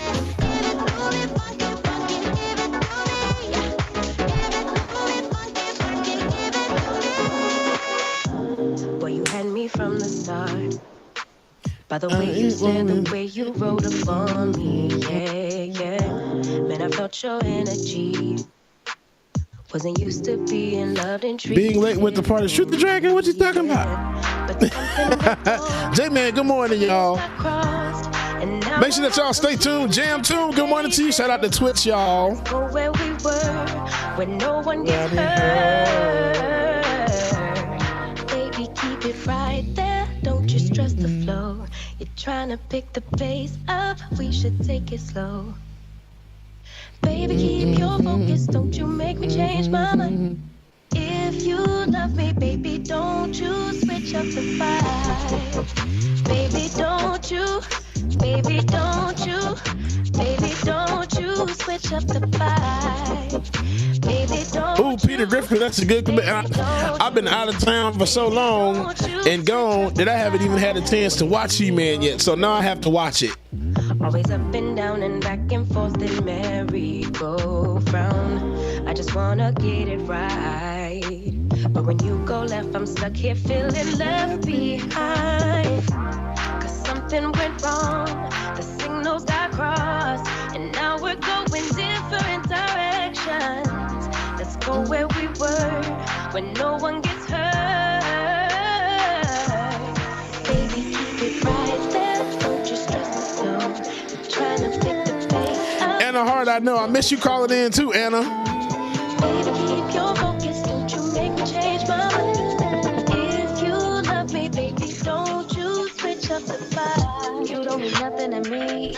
E-boys like you every dinner. I don't believe what you preach. You're just a rookie beginner. Hang out with boys on the street. Shira was lit, Laura. I love me some Shira. Believe what I see. Are you wearing gold? You're nothing more than silverware. Thinking you're so bold, but all you are is unaware. Walk around like everything. No, Rebecca, Roadrunner is just rapping in the chat. That's what he always does. Take off all your clothes. You're nothing more than silverware. Yeah, he's just rapping in the chat. That's all he's doing. He's always does that. It's a thing. I'm not falling for bullshit. If you like me, then say it. You don't get All right. to see through this facade that surrounds you. Growing up takes time. All right, y'all. Welcome back. It's time for some more Like It or Not, and we are joined by our sister from another mister, Rebecca Zor. Good morning, sister. Sister from another mister. Hey, good morning, you guys. How are you? I love your shirt. Hey, good morning, sis. And I got to tell you something. As an old man, you're going to have to come on over here and sing me to sleep. I heard you yesterday. Weak. See, listen. I love it. That wasn't even supposed to be played like that. Now, that was all Bubba. I sang it for Bubba, right? Because he wanted me to sing Anita Baker. I'm going to tell you something right now. As far as I'm concerned, you were singing that just for the old man. Let's be clear. Like it or not. I got you. I will definitely find a lullaby and sing you to sleep. Okay, Dr. Mac, I got you. Well, good morning, y'all. I hope that you guys are doing good this morning. I am sorry, for my absence this morning. I know the people were wondering where she was. I'm tired. Okay. I worked till midnight last night and I was also taking out my braids. It was a lot happening. Okay. So I once I got done with that, it was about 2:30 in the morning. And I took an early nap around like 10, woke up and tried to finish what I had to do. But I'm here. Braids are gone. Got to get the hair done today. But I'm here, and I love to see all three of you guys' beautiful faces. Rhythm Nation. You hear me, Rebecca? With that Rhythm Nation hat on. Well, I had to, because what's underneath it is not in rhythm. I already know. It's not in rhythm. Why are you this way, Rebecca? It's not in rhythm, bitch. It's off key. It's all kinds of things. But I got it. We're going to get it together. I can't stand you. I don't want to bring the mood down. Damn it, but I got to play a clip. I need you to see something, Rebecca. Okay. And maybe you should keep that same joy. Don't let this white boy take your joy. Rebecca, I asked you not to say a word last week, and I was so tempted to call him this saltine. Almost came out of me. I almost called Charlie Kirk a saltine. A Ritz. Because this white boy came for Simone Biles. That's all I'm going to say. Run the clip. So Simone Biles, who's obviously a very talented gymnast, decided not to compete in the gold medal competition. Now, she probably could have just competed and just kind of checked the boxes and they would have got a gold medal. Simone Biles says, this Olympic Games, I wanted to be for myself when I came in, and I felt like I was still doing it for other people, as she cried after the team event on Tuesday. So it hurts my heart, because doing what I love has been kind of taken away from me to please other people. Yeah, that's the point, Simone Biles. You're representing your nation, you selfish sociopath. You kidding me? Today it's like, you know what? I'm not going to do something stupid and get hurt. It's just not worth it. Especially when you have like three amazing athletes that can step up to the plate and do it. So you know who has the gold medal? Russia. I have to go look at these 4'11" Russian Olympians chewing on their gold medals, smirking at the Americans. I'm not okay with that. But honestly, that's where we're headed. We are raising a generation of weak people like Simone Biles. Again, if you want to be, if she got all these mental health problems, don't show up. She's an incredible athlete. Of course she's an incredible athlete. I just said she's probably the greatest gymnast of all time. She's also very selfish. She's immature, and she is a shame to the country. She's totally a sociopath. Of course she's a sociopath. Andrew says she's not a sociopath. What kind of person skips the gold medal match? Who does that? It's a shame to the nation. You just gave a gift to the Russians. Don't show up. If you're not ready for the big time, we got thousands of young female gymnasts that would love to take the place. Thousands. Simone Biles just showed the rest of the nation that when things get tough, you shatter into a million pieces. See, this is the same exact. I'm about to say I'm gonna go first. Somebody said it again in the chat. No, you go first. We don't give a F. I mean, come on, Charlie Kirk, who are you? You don't even play sports. You don't do nothing that's gonna mess with your mental like that, bro. Who the hell are you, and who's listening to you? I'm not. I don't give a damn about what you say. This girl already injured herself as well too prior to that match. So you can kick rocks, bro. Rebecca, I'm sorry. Go ahead. Let me get in, Rebecca, before you come. Because there were some words that he said that I need to deal with. He said she's probably, no, player, 30 Olympic and World Championship medals, the most decorated American gymnast of all time, arguably the greatest gymnast ever. You called her weak, and then you used the term sociopath. Player, I'm convinced that you fucking got an F in English. I'm convinced of it. Because, see, Andrew told you, no, she's not a sociopath, because you don't even know what a sociopath is. Talk about that's That's what you are. To think that you could step to this sister in such a manner, bring your punk ass into the arena of men. Ben, me, DJ, Sister Azor, Queen Azor, please anoint us as your knights for representing black women so we can take this behind the woodshed and beat his monkey ass. How about that? Run it, Rebecca. Bring your punk ass to the table about men and let us deal. Let us talk about this shit. Yeah. No, seriously. Because at the end of the day, it's going to be us that comes to her defense. What my issue is, I have a few issues with, his name is Charlie Kirk. I have One shot, Rebecca. I have a few issues with him. One, let's just start here. Yesterday, we reported and said that, it was reported, actually, it was being reported that she was injured. But we knew, Ben, how he was like, okay, it is definitely something mental, right? And we were trying to figure out what kind of mental state it was. But at the end of the day, she had to protect herself. That's literally the essence of it all. She had to protect herself. And a lot of people were coming to her defense. And then right after the show, she was like, listen, it ain't about no injury.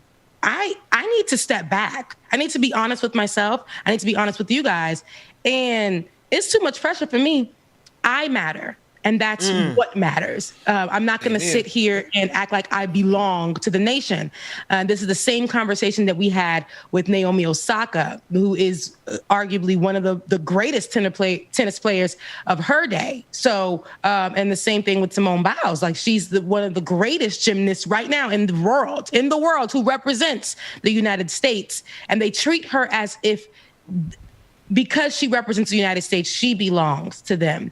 If we were to see, and I constantly say this all the time, if we were to see 2, 3, 4, 5, 6, 7, 8, 9, 10 white folks say, I need to step back because of my mental health. Oh, we would see commercials now for the next Olympics. We would see them on the commercials now saying, hey, if you or anybody you know is suffering from mental health issues, listen, they would go and show rehabs or places where now they can go for refuge. It's going to be a conversation now on every white morning show that you know. And they're going to say, wow, her strength, her power, her enthusiasm, her resilience to stand up against mental health issues, like all of that, right? But for her, for Simone and for Naomi, what we've seen is just, oh my God, how dare they do this against the nation? They belong to us. Simone belongs to us. Naomi belongs to us. All those black basketball players, all those black football players belong to us. So they do not have the right to say, I need to take a step back for me. I'm going crazy. I can't take this. The weight of the world is on me. This is too much.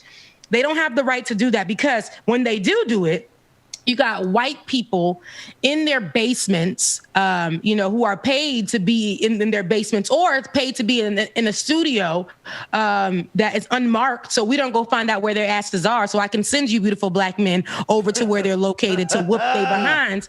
But what they do is place them in these unmarked locations to chip away at these women, at these men, to chip away at these. And they're young. They're really young. And to chip away at them. But at the end of the day, I love that Naomi showed us, I don't give a damn. My daddy told me he gonna stick right beside me. My mama told me she gonna stick right beside me. Same thing for Simone when she tweeted out. She said, I feel like the weight of the world is on me, but I have my family who's sticking right beside me, and that's the only thing that gets me through.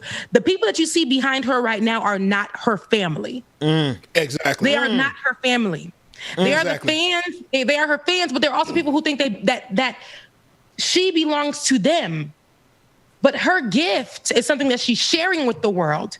It is not something that she is giving you to take and to control, period. Now, for this Charlie Kirk man, right? Women have already dragged him online. Black men are dragging him online. If we catch you in the street, just like Brother Max said, let me tell you something. You don't know. All the women will step back. and let these men literally handle you as the man that you're trying to be, right? This man of the nation. We'll have your way in the name of Jesus. Have your way on America, okay? Have your way. And here's my thing about it. Charlie Kirk was also somebody who called for who sent out 80 plus buses full of patriots to DC to fight for the president right before the terrorist attack on America. This is a man that we can't listen to. He needs to be arrested for his part in what happened on January 6th. This man right here is the cause of people dying on January 6th. Okay? Get it. This man is a domestic terrorist. I don't see why he has a platform and he's speaking. He over here speaking about things. Don't be worried about her, about her mental health. We need to get you in handcuffs, boo-boo. We need to get you. No. You have no reason to even have a mic to speak on anything, because for the same nation that you're fighting for, you abused. You brought so many people to that Capitol. Sent 80 buses full. This is on his tweet on the people's internets, okay? On Beyonce's internet, he said he's sending 80 plus buses full of patriots to DC to fight for this president, okay? That's what he wrote. So he needs to not be in other people's business. Mental health is a very serious issue. And for these people and the majority of the people leading this very, very, very dangerous conversation that these athletes belong to them. And these athletes are weak, okay? When they step back and say, I need me. I need to make sure that I'm good enough for me before I continue to keep sharing myself with you guys. I've given too much of myself, and now I need to back up. I need to recharge. The people that are saying that's wrong to say look like him, okay? They look like him. And their abusive rhetoric, there are going to be some people who don't have family and friends who are going to stick right beside them and to encourage them. But they're going to be picked apart by the media. They're going to be picked apart by these right-wing racist pigs. They're going to be picked apart by these people. And some of them may not be able to make it out from that dark space. And think about this, Queen. Think about this as well. He calls her a loser. He calls her that. And to your point, this fool just sent 80, however many buses he sent to DC. Why? Because he personally could not accept the fact that his boy, -45, lost the election to the point that they committed treason. So talk about the hypocrisy of it all. Mm-hmm. Boy, bring your ass over here. We got words for you. We're going to lay hands on you. And I'm not talking about holy water hands either. Right.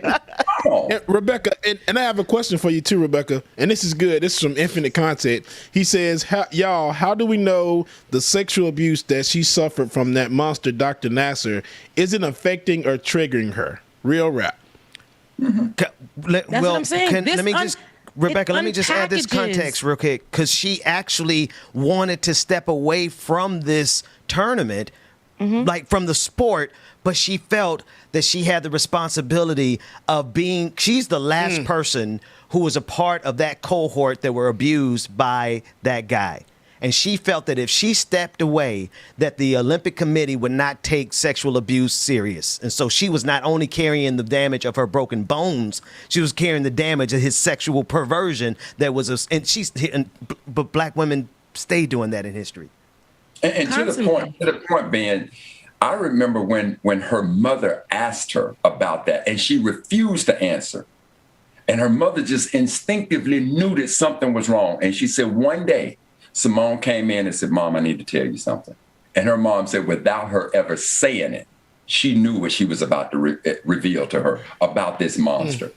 So, Kurt, I'm going to say it again. The Queen has anointed us as her warriors, and we about ready to open up a can of whoop ass on you, players. So just come to the table. Come here, come out your basement, and let's deal with us. Like it or not, player, bring your punk ass on. Yeah. Come on! And look, it's that freedom ring, baby. What's up? Come get these mental health fists to your face. How about that? Simone has gone through so much to be so young and to be abused and still have to represent this nation. He's calling her a loser. He's calling her weak. He's calling her insufficient. He's calling all of these things that he's labeling her as, the same thing that was labeled on Naomi as well. What you don't know what these people are going through. It unravels and they have to stand on and face again. Like for this particular moment, the conversation like that we're having right now, the sexual abuse that she had is probably something that she's going to have to relive, because that's going to be the conversation now. Because we're all going to be saying, hey, remember when this happened to her? Remember when this happened to her? So this is a particular moment where she does want to step back, where she does want to get her mind right. Like continuing to sell yourself for America, like on a big level and on a small level. Every day I do it for a big corporation that does not care about me. Every single day I sell my soul. Is that my camera? It is, but keep going. Please don't stop. Please don't stop. I sell my soul for people who will constantly, for a corporation who will replace me, but tells me that if I don't belong to them, if I don't do what they ask me to do, even if it's at the expense of my mental health, I'm not a hard worker. I'm not doing what needs to be done. I'm not gonna make it in life. But let my white counterpart say, "Oh my God, I need to step back." They will. I seen this with my own eyes. I heard this with my own ears. 4 months off paid. The struggle that all my black counterparts have to go through. It just and Sister Zora, when you think about it in sports, think about one of the most violent games in American sports that then took over religion. I'm talking NFL. Right? Yeah. Think about how rough and how brutal that sport is, to the point that they would pump athletes up regardless of their injuries and put them out there. And one of the most shining examples of how they would use these corporations, in this case, the NFL, would use you up and throw you away. Go take a look at the physical condition of Earl Campbell right now. Just take a look at him. And yet they were denying medical benefits. They were in denial about concussions. They was in denial about a whole lot of things. As long as we can get that black body out there and you punt that ball, run that ball, catch that ball, throw that ball. That's all they cared about.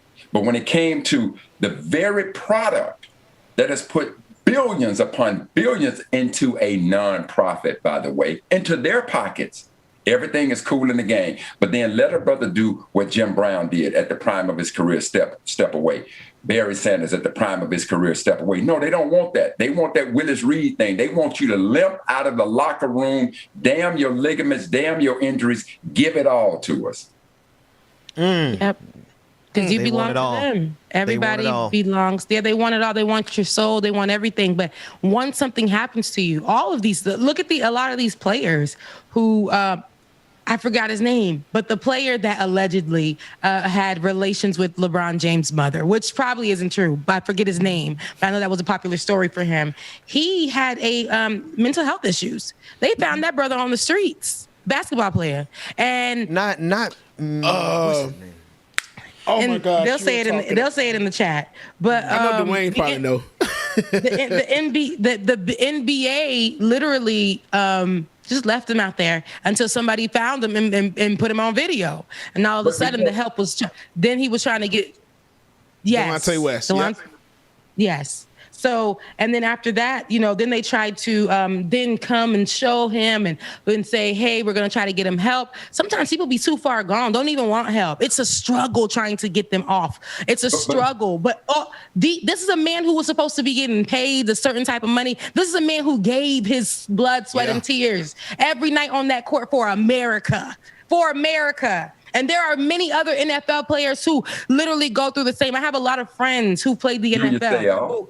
Who got kicked to the side, and some of them have mental health issues, and some of them couldn't find a job to save their lives, and they suffered abuse on that damn field. Some of them might have the CT something with the head injury. Concussion? Yeah, and some of them might have that and nobody knows, but they're walking around here with all kinds of stuff. And once they're done with you, once the NFL is done with you, that is it for you. Like, you got to go fend for yourself. And some of these men cannot handle the fact that there is no life after the NFL. They weren't prepared for that. And some of them get thrown away like trash. And they're not remembered like we see with Delonte West. I mean, it's crazy. And to that point that you're talking about the NFL, two names quickly come to mind: Dave Druerson and Junior Seau. These brothers, because of the number of concussions that they had, these two brothers, who I never in a million years would have thought, given that the outstanding career that they had, these two brothers killed themselves. Absolutely killed themselves. And I'm sure that there have been NFL players, and I remember the black doctor who tried to bring the impact of concussions on NFL players to the NFL. Oh, the NFL used their entire might and power to shut that brother down. But today, we see the efforts of that black doctor now being played out so that the NFL now recognizes it. So when we talk about mental health, this fool is so incredibly insensitive. And now that you're talking about this big money machine, where are they shutting his system down for the abuse that he's given to mental health victims? None whatsoever. But that big money machine of America will allow him to keep his mic and keep his pockets lined with that sick constituents that he appeals to. That's a great point, Dr. Mack, because a lot of the conversations that are happening online that are very abusive, but because it comes from a black platform or a black person, what they will do is censor it. They'll cut it off. They'll say this is either nudity, cursing, hate speech, all kinds of stuff. And our content always gets flagged. But here we go with these white shock jocks and these white media personalities and all these people in these spaces when it comes to social media that are white. They do the same exact thing, but for some reason, because in this country, we know that it's aesthetically pleasing to see all this come from white people and to hear this come from white people. When it comes from us, it's they literally associate it with such negativity. No matter what, it's going to be negative. It's going to be hate speech. It's going to be too gritty when it comes from us. So they always have to put restrictions on it, and they will shut us down. That's why it been, as you can see, the same things you say here on this show may get flagged. But if we go, and no offense to TYT, shouts out to them, love them, mean it. But if you go on TYT and speak the same thing, there's a chance that will stay up and gain the numbers that it needs. It's crazy. Yeah. Same thing, just coming from predominantly black. No, those are facts. It's definitely facts. Yeah, we find that everywhere. It's just we're not just fighting bigotry; we're fighting the algorithm that bigotry built as well. Yeah, but it was Ben. I don't even want to give it to them. It's somebody wrote that algorithm, and then there's somebody who enforces that algorithm. And those are the so-called liberal whites who are absolutely the most dangerous. They want to continue to have our narrative, which is why the black press, which is why Sister Zor, Brother DJ, and you are so important in having our voice to tell our story. But trust and believe that so-called white liberal, the one that's in the suit, the one that's controlling the algorithm, that algorithm ain't running on its own. Somebody's in control of it. Somebody wrote it. And do whatever they want to make things right. They don't choose to do that. Mm-hmm. Yeah, it's true. Yesterday on The Breakfast Club, or it was yesterday or 2 days ago, one of these days, on The Breakfast Club, Charlamagne had brought on the head of Instagram, and they were discussing how, hey, why does the rapper Boosie's page constantly get taken down? He's always have to fight for his page, from being taken down. And while me, Rebecca Zora, may not be all 100 with Boosie's content, but DJ Envy made a great point. He's like, why? And the head of Instagram, I guess it's the new head of Instagram, said, nudity. That's why we're pulling it down. It's nudity. It's what we have to pull down. Listen to this now. Now, I will say there was some videos a few years ago that were put out on his page that was not right. But DJ Envy says, I literally reported Kim Kardashian's picture where her full breast was showing. And I reported it constantly because it was nudity, because I wanted to see what would happen in that instance. So I reported it the same way. If we're going to do it here, we got to do it here. We got to do it all across the board. And I reported it, and it never, he said he did it every day. He worked hard to report it. And they were like, dang, Envy, you a hater. He's like, no, other people were getting shut down. And I wanted to see how this works. I wanted to, because I'm like, if we're going to do it here, it has to be here. This is nudity. He said, I reported it every day and nothing happened to it. So when he said that, the Instagram, the head of Instagram was like, oh, well, if it's nudity, we'll take it down. He just kept saying, if it's nudity, we'll take it down. He had nothing to say, honey.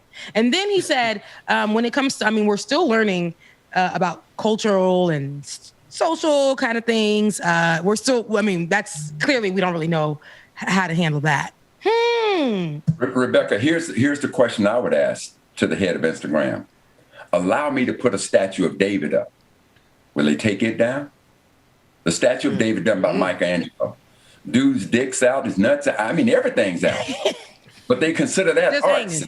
They see that art. They consider that as art. They wouldn't consider it as nudity, see? Oh, man. Talk to me about that double standard, like it or not. Guaranteed, if you put a black statue up, they gonna take it down. We're gonna go take the black statue. To the knee. They don't want to see that. They don't want to see that kind of stuff. We're not in the after party yet. I hate all of y'all on the screen right now. Wait a minute. Dr. Matt especially. Wait a minute, DJ. I need to understand this. Are you saying that because of that matter? Are you? They say all sizes matter. Hey, DJ, take us to a break. We're gonna stay live. Wait. Audience, we don't want to alienate anybody. We gonna wait. I wanted to stay live because we got so many more videos to go through, but I think we might need to go private. I tell you what we're gonna do. We're gonna stay live. Let's go to break. Let's go to break, and we're gonna stay live. We're gonna reset. We're gonna try to jam through as many videos as we can in the after party. James, get us out of here before we get banned for real. The real thing they mad about. Black statue gonna be, you know what? They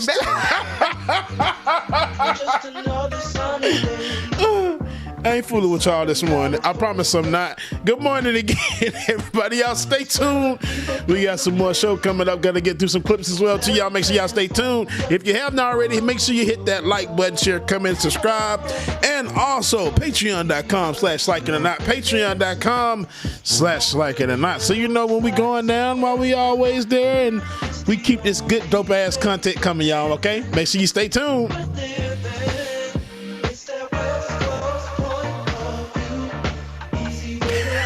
Brenda Johnson, we going to jail, right? Who cares? It's been turning color gray in Southern California. Infinite content, right? Mandingo Warrior. They're gonna take that goddamn thing down real quick. Right, Church from Pew, good morning. Let's see, Iris Jones, thank you for your super chat. And Paradise Lady, thank you for your super chat as well, too. Iris, exactly. But no one was concerned when Trump was giving things away to the Russians. Oh, the irony. And now you mad because the Russians won. Your boy did that. You know what? Don't get me started.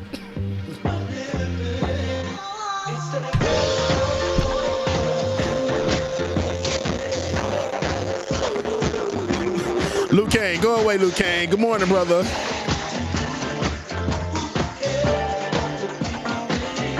This one.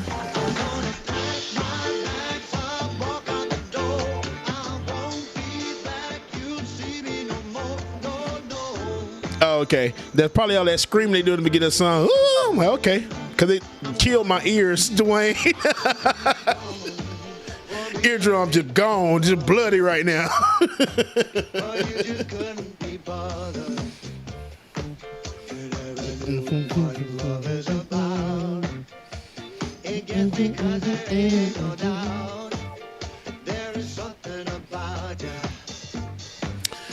Roadrunner, you will not get our channel suspended for playing no dang on Boosie.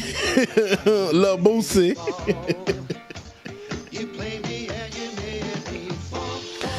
This song is by Nikki G and it's called I'll Be Gone, Carly. I'll Be Gone by Nikki G.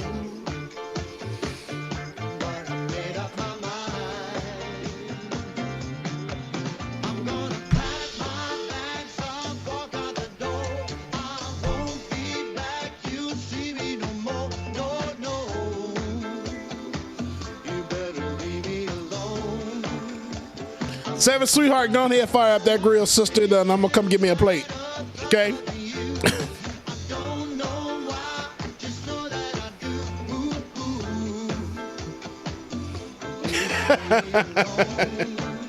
If I'm missing that, I'll be.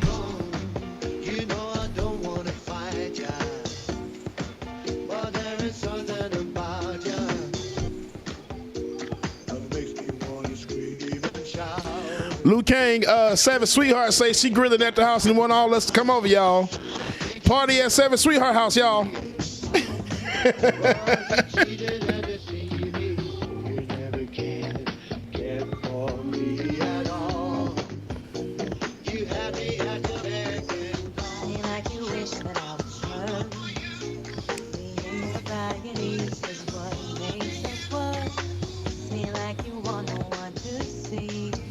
I'll bring the alcohol.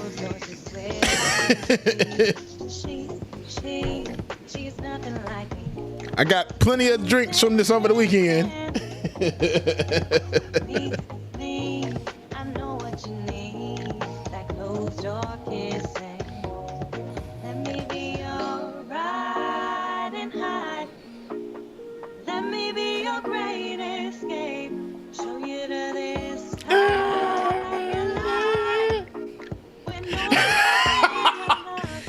Industrial Art said if Welcome to Wakanda was a statue.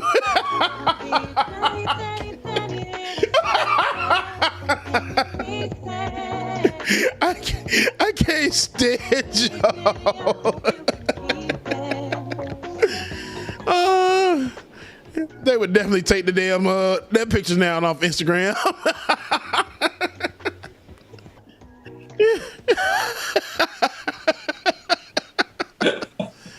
Rebecca. EM. I ain't talking about penis. Now we still public, y'all. We still public. Now the real conversation gonna have to happen at the patron party. Are we having a patron party this weekend? Is it this week, David? I leave it. Yes. So, yeah. Okay, so the real conversation will have to take place at the patron party Friday night. Patreon.com/like it or not, or if you're a patron of the Benjamin Dixon Show, wherever if you're connected to our network at all, you can come to the patron party. We'll get you there. Welcome to Wakanda. This is tickling Dr. Mac. This is tickling him. Tickling me too, Josh. I think I have to be done with it. I mean, that's the whole point. Tickling it, right? Yeah. Shut up, man. God dang it, man. I couldn't help. I had to imagine a picture, a statue of David or a statue of Mandingo. Yeah. I'm just. Because I said, does it? They got me mad because it hit the knee. That was just. Y'all gotta edit that out. Okay, Rebecca. That was just. Let's just move on, Ben. What's the videos? What's clip? The video. Let's go to clips. The video is the video is Wakanda Forever. Here we go. I don't even know. David, you tell us what. David, cut on your microphone, David, and navigate us. David, we have. Here's a challenge. Here's a challenge. We got 21 minutes. We got 21 minutes to get through like 5 videos. David, videos. We're gonna see if you can navigate us, David. You got the helm. We can play them straight in a row. Nah. Hey everyone. All right, Dwayne, roll the first one. 21. It's basically, let's start with the updates on COVID, because it's like yesterday, it's basically like the country all of a sudden woke up to the fact that COVID still exists. Yeah. All right, let's do it. House says that 3 states now account for 40% of all new infections, Texas, Florida, and Missouri. Starting today, St. Louis will require masks in public indoor places and on public transportation. But Missouri's Republican Attorney General says he will sue to block the mandate. It's time for Joe Biden. It's time for Democrats. It's time for serious Republicans to start ignoring the ground noise and start focusing on the signal. And the signal is this. If you're a school teacher, if you're a nurse, if you're a cop, you need to get vaccinated. And if you don't, you need to look for another job. More people have been killed in the United States of America because of COVID than in every single major war we fought. Combined, every single one. People need to get vaccinated. That's the only way we're going to cut this thing off. Nobody likes wearing a mask. Get vaccinated. Damn. Where's she been? I haven't seen that girl in ages. In ages. Where has she been? I forgot all she was about vice her. president. I said, whose voice is that? That's crazy. But anywho, I digress. It's crazy how, what's so special about what is so special about the Delta variant that wasn't special about COVID-19? I know this is a different variant, right? And we haven't prepared ourselves to actually, we're more prepared than we were with COVID-19, with this Delta variant. But at the end of the day, because at the end of the day, where was all of that from all these people on COVID-19? Where was it? Where were you? At the beginning of all this. Yes. Where were you, sis? I forgot about her, y'all. I really did. I don't even think I've mentioned her name in a minute. I forgot all about her. Yeah. And but seeing the people who spoke about COVID-19 as if it were just some kind of conspiracy theory, the flu, just a regular common cold. Hearing them now, I don't know what it is about the Delta variant. Is it something that they're getting paid to do? It's just very, very eerie. I'm not talking about Joe Biden and Kamala Harris right now. I'm talking about the Morning Joe folks. Joe wasn't terribly. I actually look at Joe. I agree with you, but I actually do look at Joe Biden. And I don't know if I want to. This is the after party, so whatever. I'll just talk about what. But I honestly wanted to know where was Barack Obama at the beginning of the pandemic. Where was everybody, y'all? Because we're talking about 630,000 lives. Wait, now hang on. I'm gonna finish my thought. Here's the thing. Donald Trump. America got left into the hands of a sociopath with the cognitive capacity of a child. And we realized at that point that there really were no adults in the room as soon as Donald Trump got that presidency. America's so dependent on the office of the presidency that if this pandemic had started at the beginning of Donald Trump's term, we probably could have seen over 2 million people dead at this point. And the reason I ask about, I'm almost there. The reason I ask about Barack Obama, the same reason I say about Joe Biden, the same reason I say there should not have been a period in American history where, in order to protect the office of the presidency, where the people with enough influence to save 630,000 lives, I just feel like they should have been saying all this from the beginning, day one, square one. That's what I agree. No, listen, they said, everybody was saying, but listen, I'd rather listen to Fauci than I would Obama or Biden, but you cannot, and so to bring them into that, to bring them into this, I think it's unfair because we have to remember what Negative 45 said on February 10th, 2020. He said by April, in theory, it gets warmer and it miraculously goes away. He also stated at the time when we only had 15 reported cases, in a couple of days, this will be handled. No, you can't bring the Brother Obama in this. You can't bring Biden into this. This is all on the hands, not only of Negative 45, but that entire Republican constituency. Yeah. That is, all of them were parroting negative 45's agenda. This is what they all did. So Brother Ben, as much as we agree, no, I'm not going, I am not in agreement that Obama or Biden or anybody else had anything to do with it. Because again, if we say that we want to listen to you let experts do what experts do. Obama's not an expert in pandemics or virus. Fauci was the expert. They didn't want to listen to him or any other science. This lays in the hands of the Republican Party. That's where this lays. So it is, so Sister Azura, to your point, it's not that there's a difference between Corona and this new variant. It's just that this, now what they're seeing this new variant do is kill their constituency. And now they're beginning to try to change their narrative. But let it be known that these deaths lie on the hands of negative 45 and that Republican Party, like it or not.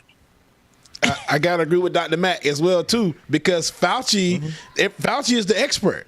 Fauci's on the stage the whole time. Trump is just discrediting everything that this man said at that point. And I really think, honestly, truly, if you look at it, Obama, Clinton, anybody else from former presidents former past administrations wouldn't have been able to do anything that was going to change the narrative that he set in place. Nothing. And now nobody was checking for Fauci. No one was checking for Fauci, but they would have loved to hear, though, the people, because you know how the people are. Now, if what Fauci was saying came from the mouth of their leader, then they would have been like, Biden said it, so I'm going to go ahead and do it. To Ben's point, the people who had the ability to reach their people should have done so when they had the opportunity, because we know how America is. If it ain't coming, we don't be liking the messenger all the time. We don't like them. We don't like the messenger all the time. So if the messenger came, if the message came from the messenger that we wanted it to come from, then how influential it is, people would have been like, okay, if this person did it, I'm gonna go do it. If this person said it, I'm gonna go do it. If this person said it, I'm gonna go do it. So I hear it at that point too. But the most important person in this whole situation was the one that was put at the bottom of the totem pole, and that was Fauci. They put that man at the bottom. They literally, we would see him on stage and we would see Donald Trump speaking, and it'll be like, Fauci would be like, well, no, shut up. Great disrespect. Yeah, but Queen, here's the other part. Remember when this was all happening? We didn't even know who Fauci was. All of a sudden, through polls, Fauci was the most popular man in America. They just did not want to hear him because they wanted to go down. I'm telling you, the vaccine and the mask is like their new Confederate flag. That's what they wanted, and they're reaping. And if you go biblically, they're reaping what they sowed. The chickens have come home to roost, in the words of Brother Malcolm. This lays on their hands. Yeah, no, I agree with that too. It's a full. And I think what's happening is that it's somewhere hitting them economically. It has to be. And it's and that's the only reason why we're seeing a lot of this conversation. And I'm talking about the right-wing folks. It's hitting them somewhere economically. It's affecting their money. And it's probably touched their family and friends. Before it was touching their family and friends, and they were so greedy they didn't give a damn. They were like, open up these damn states, okay? Open up these borders, open up what we need to open up, because these checks are dropping. Start opening up these malls and these stores, make them essential. That was happening. That was a whole thing.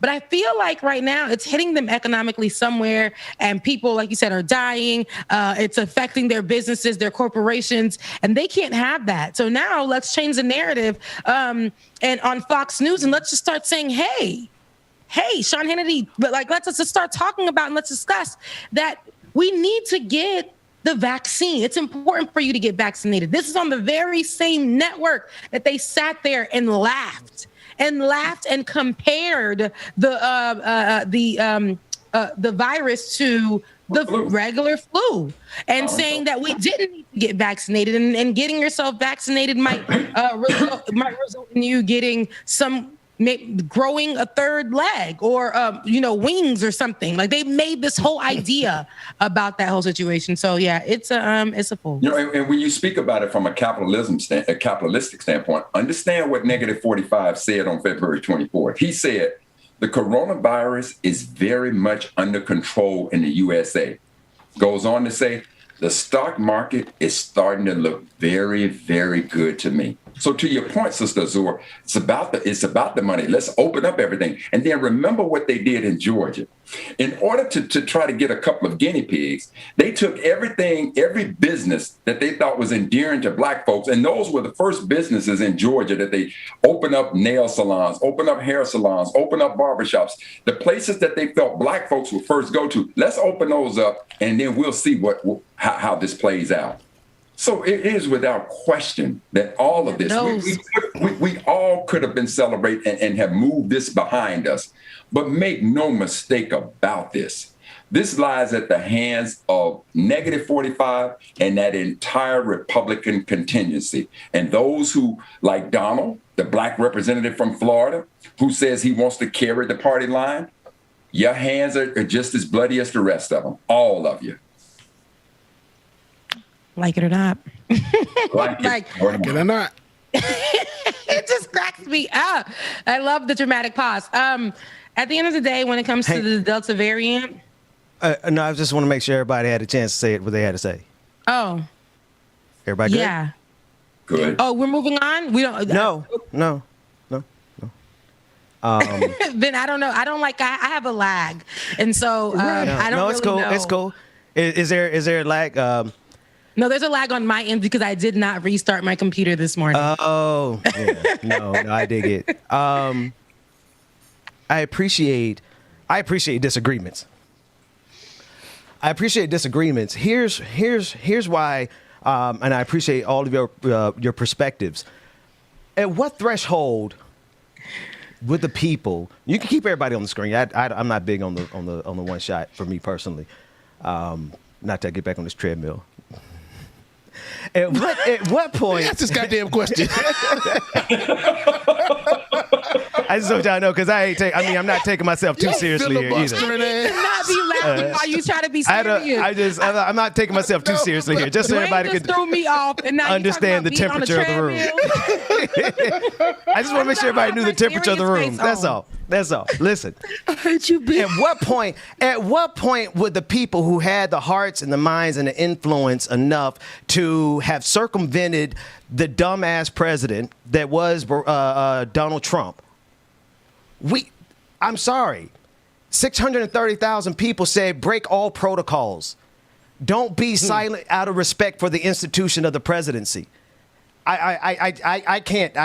This is where would be a fundamental disagreement because for me, when I look at how many people died, man, like that was an all hands on deck moment. We should have had goddamn marathons of of whoever, everybody on screen, everybody. But Barack Obama has a commitment to the institution of the United States and a commitment to the institution of the office of the presidency. It's documented, right? And out of respect for the office of the presidency, not out of respect for Donald Trump, to be sure. I don't want anybody to mistake that. Barack Obama wasn't doing that out of respect for Donald Trump. He was doing it out of the respect for the office of the institution of the office of the presidency. But at what point do we cross the threshold to say, I cannot respect these institutions more than I respect the urgency of the moment? Because where's the threshold? Like, if we don't put this and I don't say for a minute that we lay this at the feet of Barack Obama. I say, at what point do we look for help anywhere we can get it? My suggestion was before we crossed the first 100,000 lives. That's when we needed everybody to be out. Well, Ben, I'll say this. In fairness, why don't we go back at a later time and go back and look at Obama's record on that? But trust and believe, if ever there's a time when a saying makes sense, you can lead a horse to water, but you can't make him drink. Just think about and I remember talking to my mama about what was going on in Mississippi. At the time, we're talking about the fact that we as Black folks got these pre-existing conditions and we saw the death toll rising very high in our community. And with all the science and all the facts that were being given out, we still had our people talking about these conspiracies of them putting a chip in your arm and why I'm not taking it and bringing up the Tuskegee experiment. I get that. But there comes a time when reason can't talk to stupid. If you stuck on stupid, what is one to do but trust and believe? Obama's voice was one that was raised. It was absolutely raised. And again, you have to go back to it. You let experts do what experts do. There were too many experts telling us the impact of this virus and how devastating it was. And yet you still had people, our people, their people, everybody. There was just a group of Americans who just would not believe. And I'm going to say this like my mama used to say, boy, sometimes you don't believe shit stinks. And they just simply didn't believe it, brother. That speaks to the crippling reality of our system, y'all. And I said this at the top of the show. We have a system that if we are more concerned with respecting the structure and, for example, the filibuster, if we at this moment have more respect for the institution of the filibuster and we don't break that thing head across the Republican Party's head, we are going to not only have COVID-19 the way we had it, we're going to have voting rights irrevocably damaged in this country because of the respect for and that's why I say Joe Biden too, because Joe Biden is genuflecting before the filibuster the same way a lot of well-meaning liberals genuflect before all these other institutions, including the office of the presidency. We are at a stage in American history, world history. We can't afford for that. We need people willing to fight these institutions. Okay, but before we go to the filibuster, let me just say this now. I need you to keep in mind, Obama had a pandemic response team in place when he left the White House. Negative 45 took that out. I mean, Ben, trust and believe. Obama may have some issues that we need to address.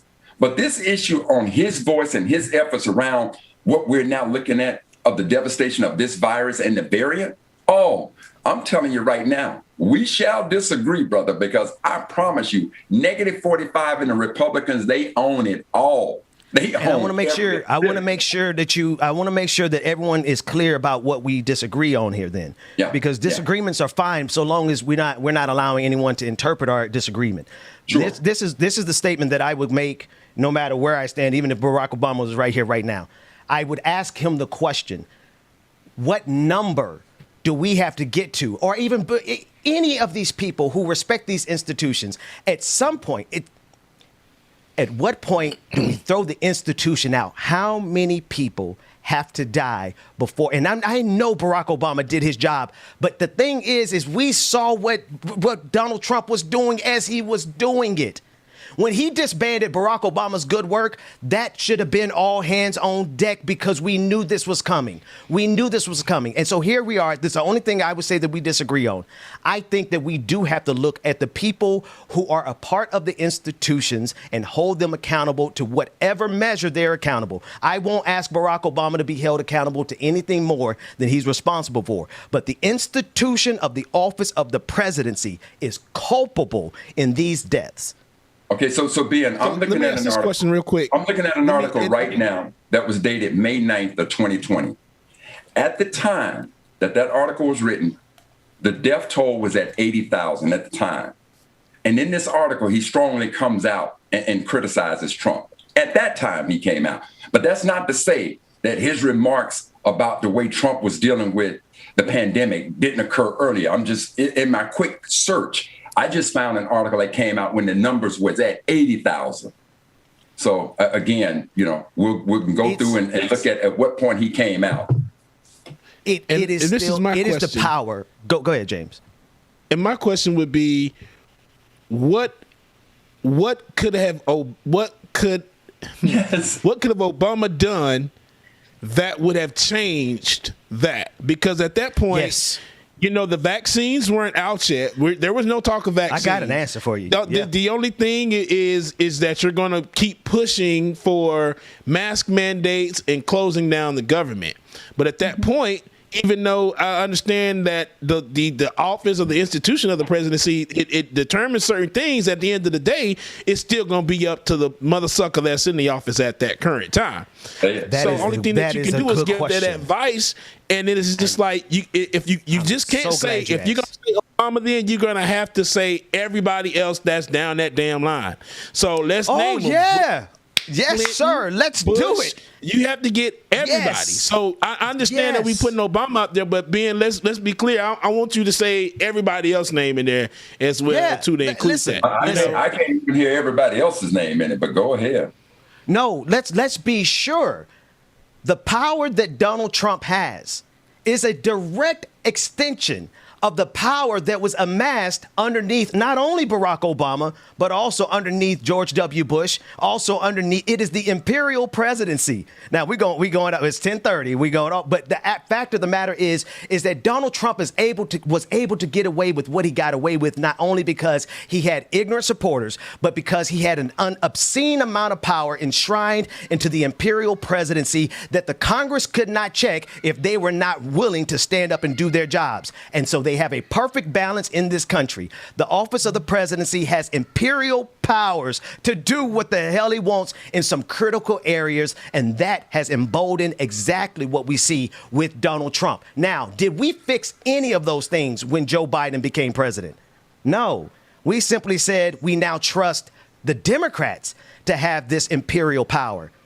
But what happens when the same power goes right back into the hands of the next Republican president? That is the chain that has to be broken. So let me jump on up in this double dutch. Ben, I think, it's right. I think you pointed out something for me. All of you guys did. It's a very healthy exchange. I love the conversation.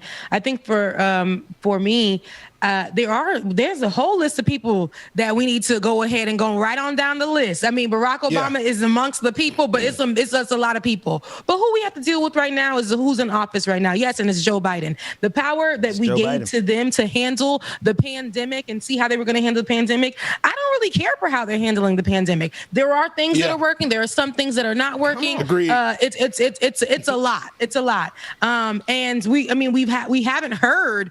Like I said, I forgot all about Kamala Harris. I forgot about Joe Biden's promise when it came to COVID-19. Now we're in the Delta variant. What's the next promise? What's it going to look like?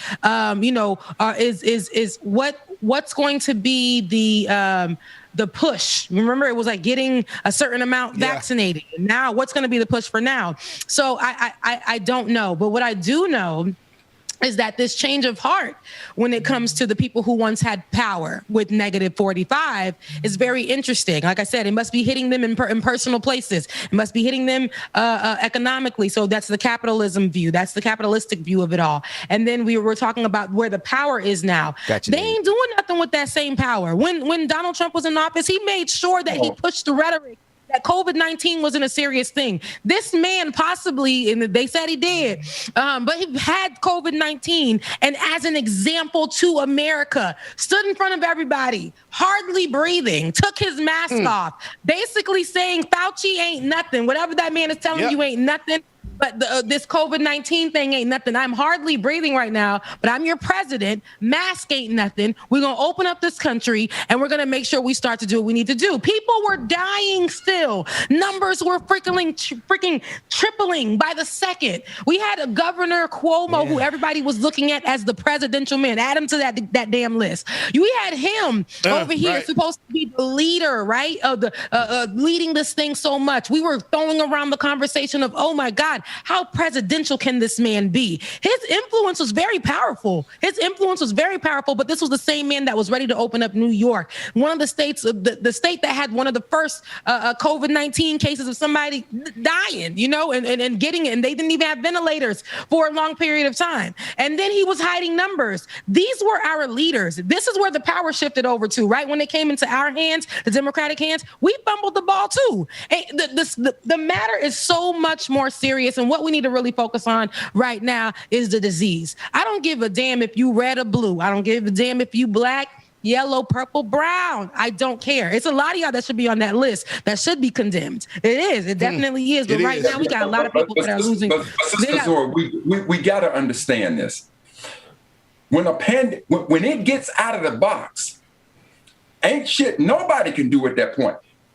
-45 had a chance to keep it in the box. He had a chance to do it. So it is a truism of history that people react on what they think things happen rather than what actually happened. So we have to go back and take a look at who was in charge at the time and where was this virus. And now, if you want to talk about numbers, how many people were vaccinated under -45 and how many people got vaccinated under Biden? So when we go back and we tell this story, we got to go back and record that history very accurately of what's the question? That's my point.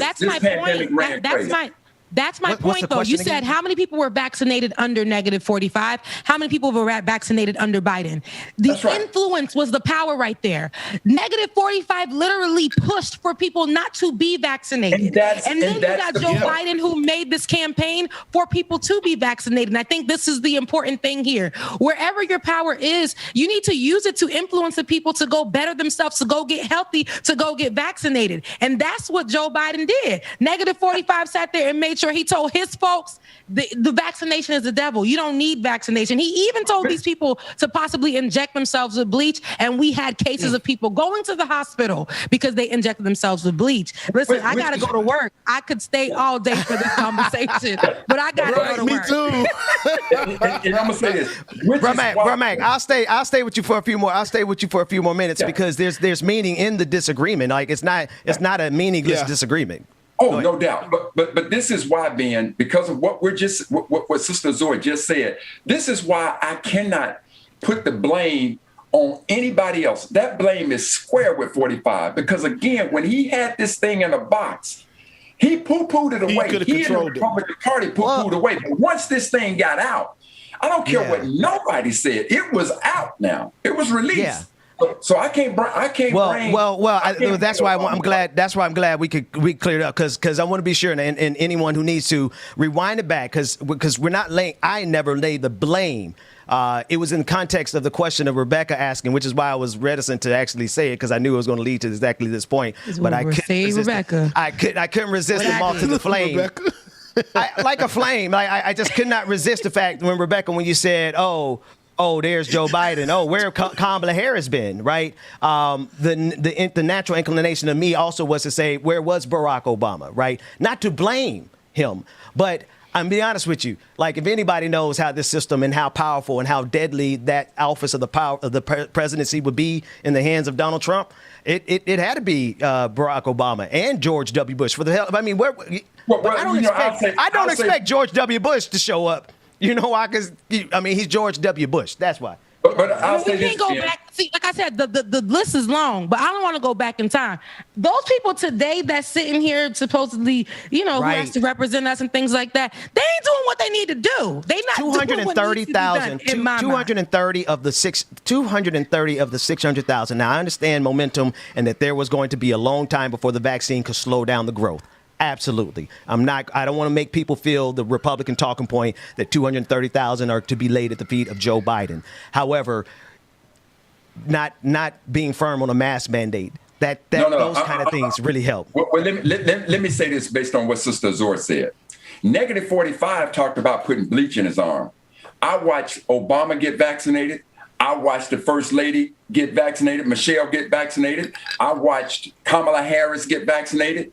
Did we ever see -45 and his clan get vaccinated? Absolutely not. So I'm saying to you, at a time when we had a chance, and again, you got to understand this virus.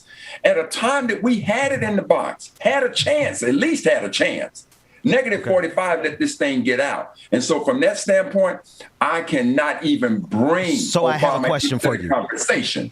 I have a question for you, Brother Mac. Before you do, Ben, I have to run, y'all. Hey, get out of here, man. Get out of here. All right, look. Thank you for getting me, Bubba. Listen, are you leaving too, Rebecca? So much. You leaving too, Rebecca? You know. All right, and my wife has already left, and my kids are invading my room. So I got time for a question and then time for you to answer, Brother Mac. My question for you is this. Y'all mean it. Take care, James. Rebecca. What has Thank you. And Queen, you're going to, Rebecca. All right, we'll see you later, Rebecca. Got a job. All right, got a job. What has changed structurally? Oh, Rebecca jumped out the room, so my video is going to take a couple seconds to adjust. I know I look crazy here. Here we go. What has changed about outside of the personality of Donald Trump not being in the office of the presidency? Donald Trump is gone. What has changed about the structure of the presidency that will prevent the next pandemic from being handled by the next Republican in the same exact way as it was handled by Donald Trump? Nothing. That is literally the problem. I get the power of the presidency, and it just simply has to be that way. But the point has to be this. Negative 45 was a response to 8 years of a black man being there. And based on what we're seeing in America right now, they're going to want to put another idiot in there. And so when that happens, yes, that's why you call it abuse of power. That's why we need to have this checks and balance system. So far be it for us to have a civics lesson over it. I get that. But when we're talking about this particular issue of the pandemic, it is clear that negative 45 in the Republican Party, and that is what we must stay on task about in recording this history of all the things he said. Even when I watched the presidential debate between Biden and negative 45, when they asked the question about the pandemic, I don't know who the hell the speechwriters were for Biden, but had it been me, I would have put down every date and every quote that he said. I would have put down that this thing is going to miraculously disappear. I would have put that quote in there that we only got 15 and in a couple of days, a couple of weeks, this is all going to go away. I would have beat him side his head with that. And what I'm saying now is that when it comes to this pandemic, that it is out of control, that lays at the feet not of Obama, not of Biden, not of Bush, not of Clinton, not of Carter, not of Ford, not of even George Washington. This lays at the feet of negative 45 and the Republican Party today. And just because a lot of people listening may not have the context of who I am, I want everybody to go look at the receipts of my channel. Like I got like 20, I got tunes of 10, 20 million views laying out that exact case. Matter of fact, I took it on the chin with my socialist friends because it is all hands on deck. It was all hands on deck to get rid of Donald Trump. So there's no question about that. But I would say, I gotta say this. Mm-hmm.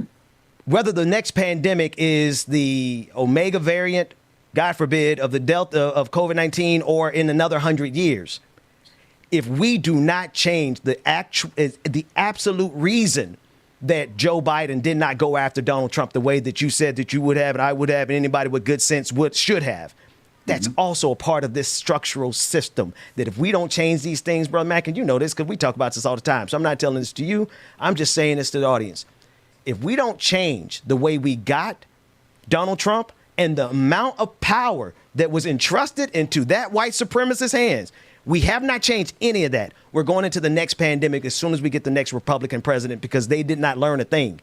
Joe Biden, we got to have some fundamental constitutional reforms right now because we have fascists knocking at the door in the name of Donald Trump, and they're coming back. We cannot continue to entrust all this power into an imperial presidency because we are not guaranteed to have a Democrat because we didn't have a Democrat in Donald Trump. Brother Matt, you get the last word. But Brother Ben, this is where our constitutional right to vote comes into play. This is where people like yourself have to come into play, where we accurately record this history of how we got there, because we know history will repeat itself. It will absolutely repeat itself. So when we do the background searches on these people who are running for office, that's why we have to know what their record is. We have to try, because again, the past is a very good indication of future behavior. And it was clear. You could see the ability for negative 45 to turn this beautiful ham sandwich into a soup sandwich in a heartbeat. Anybody with any sense could have saw it. But America was so enraged after having 8 years of the leadership of the most powerful nation in the world in the hands of a black man that they said, damn it, we will take this racist, bigoted son of a gun and put him in power. And we got what we got. So if America cares about it, and that's the same way, if America cares about democracy, little Charlie Bird, if you really want to wear that American flag on your head, if you really care about this country, then you would have condemned, you never would have paid for them insurrectionists to go down there, and you certainly would be condemning them. But this is the result of America's bigotry gone wild and trust and believe from the grave. Brother Malcolm's words ring true now if they ever rang true. The chickens came home to roost. That's right. That's right.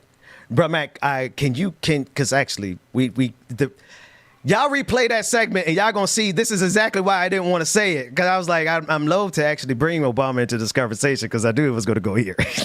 And I didn't get any of my work done that I'm supposed to get done. You got 5 more minutes to watch one more clip with me? Oh, man, absolutely, man, absolutely. And look, I love the discord of it. And this is, like it or not, baby, this is the way we chop it up. So I absolutely love it. And you know what? And you know what's great about that conversation? The black community got a good divide on there. There's gonna be a healthy amount of people who with you 100%. There's gonna be a healthy amount of people who would be in terms of the nuances of more or less. But let me get to this. Go ahead. But I'll say this quickly, Brother Ben.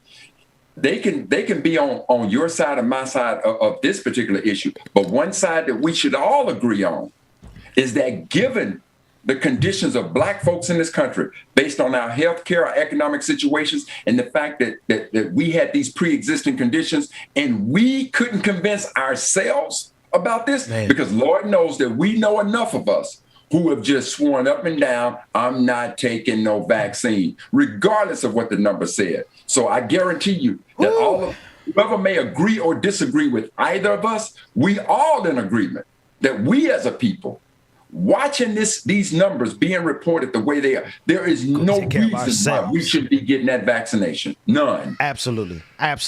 There should be no disagreement on that. Hell, high water, get vaccinated. David, run that clip, whichever clip I need to do before we get out of here. Let's run 8 clips, some clip. Let me do the job I'm supposed to do. I just knew something was going to come up. 22, run 22. I like 22. Let's go for it. There you go. In areas with substantial and high transmission, CDC recommends fully vaccinated people wear masks in public indoor settings to help prevent the spread of the Delta variant and protect others. This includes schools. CDC recommends that everyone in K-12 schools wear a mask indoors, including teachers, staff, students, and visitors, regardless of vaccination status. Children should return to full-time in-person learning in the fall with proper prevention strategies in place. Information on the Delta variant from several states and other countries indicates that in rare occasions, some vaccinated people infected with the Delta variant after vaccination may be contagious and spread the virus to others.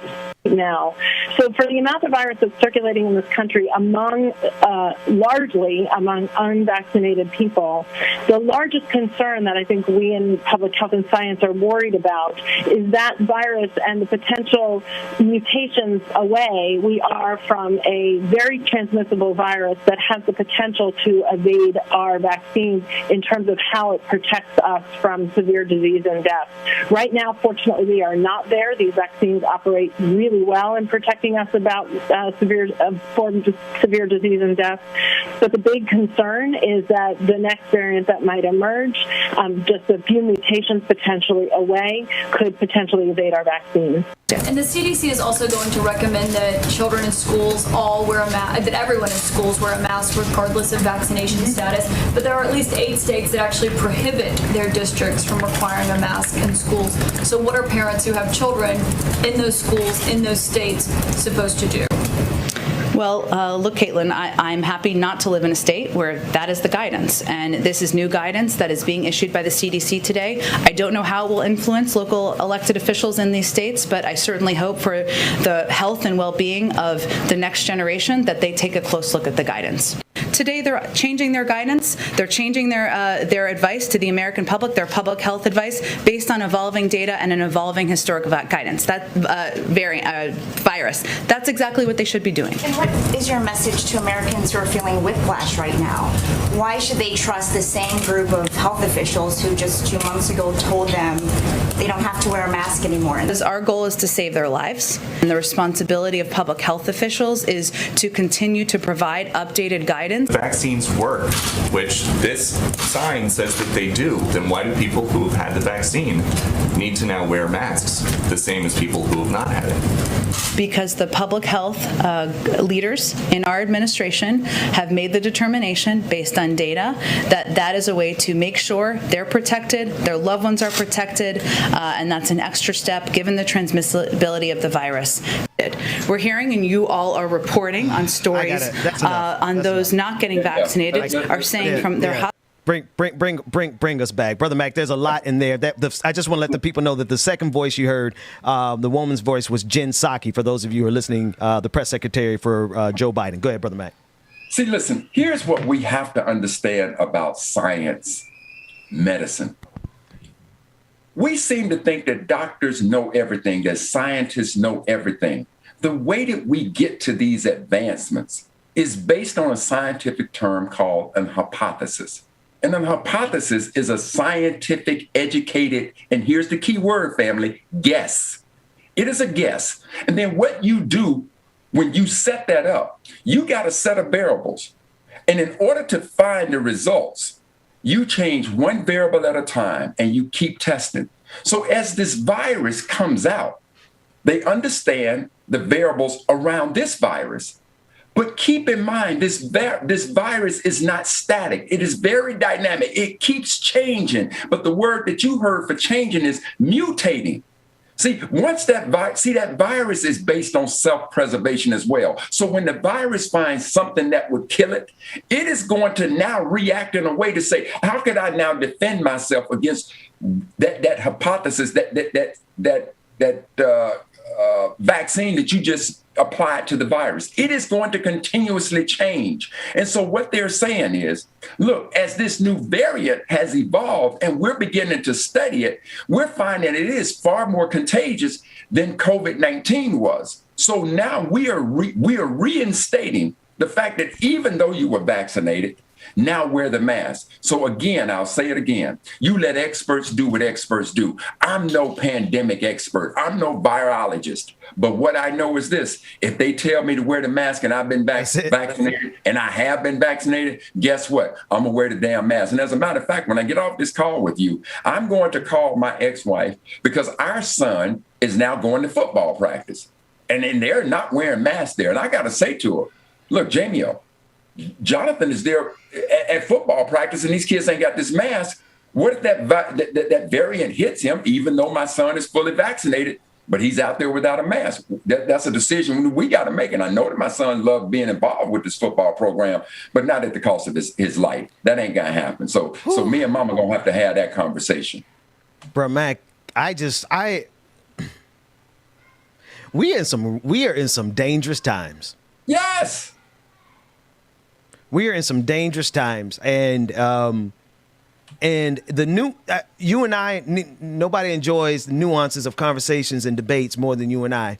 But just listening to that Ducey, the reporter that asked Jen Psaki, they are so committed. He's the Fox News reporter. Right. They are so committed to the destruction of human life, and they have so much power. They have money, they have political power, they have media power, and to them, this is just a big game. Death to them is a big game while we're trying to protect our children. These are some dangerous times we live in. And again, Brother Dixon, that question was an example of placing party over country, placing power over lives.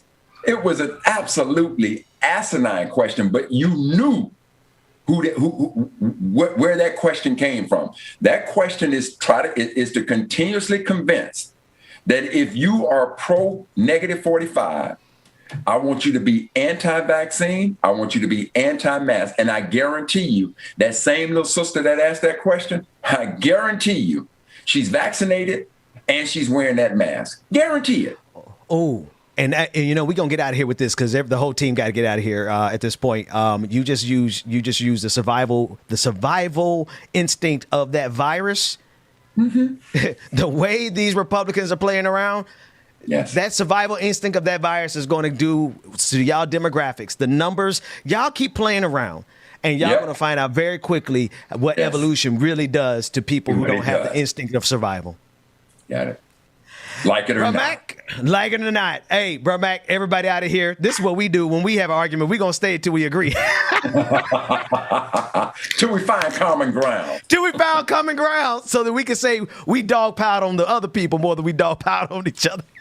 Hey, bro, Mac, I'll talk to you. I'll talk to you in a few minutes. I'll probably talk to you in a few minutes. Everybody else, hey, we love y'all. We appreciate y'all. One quick song. Dwayne, it's in your hands. We'll see everybody. I won't be here tomorrow because I'm on the road. I'm going to Cleveland, Ohio. I'm going to be a part of supporting Congresswoman, soon-to-be Congresswoman Nina Turner. And so I'll be broadcasting live from Ohio on Friday, and I'll give you a lineup of who all's going to be there, but it should be a pretty exciting show.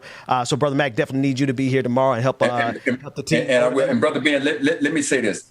When the sister that was representing Nina Brown came on your show, I made a pledge to her.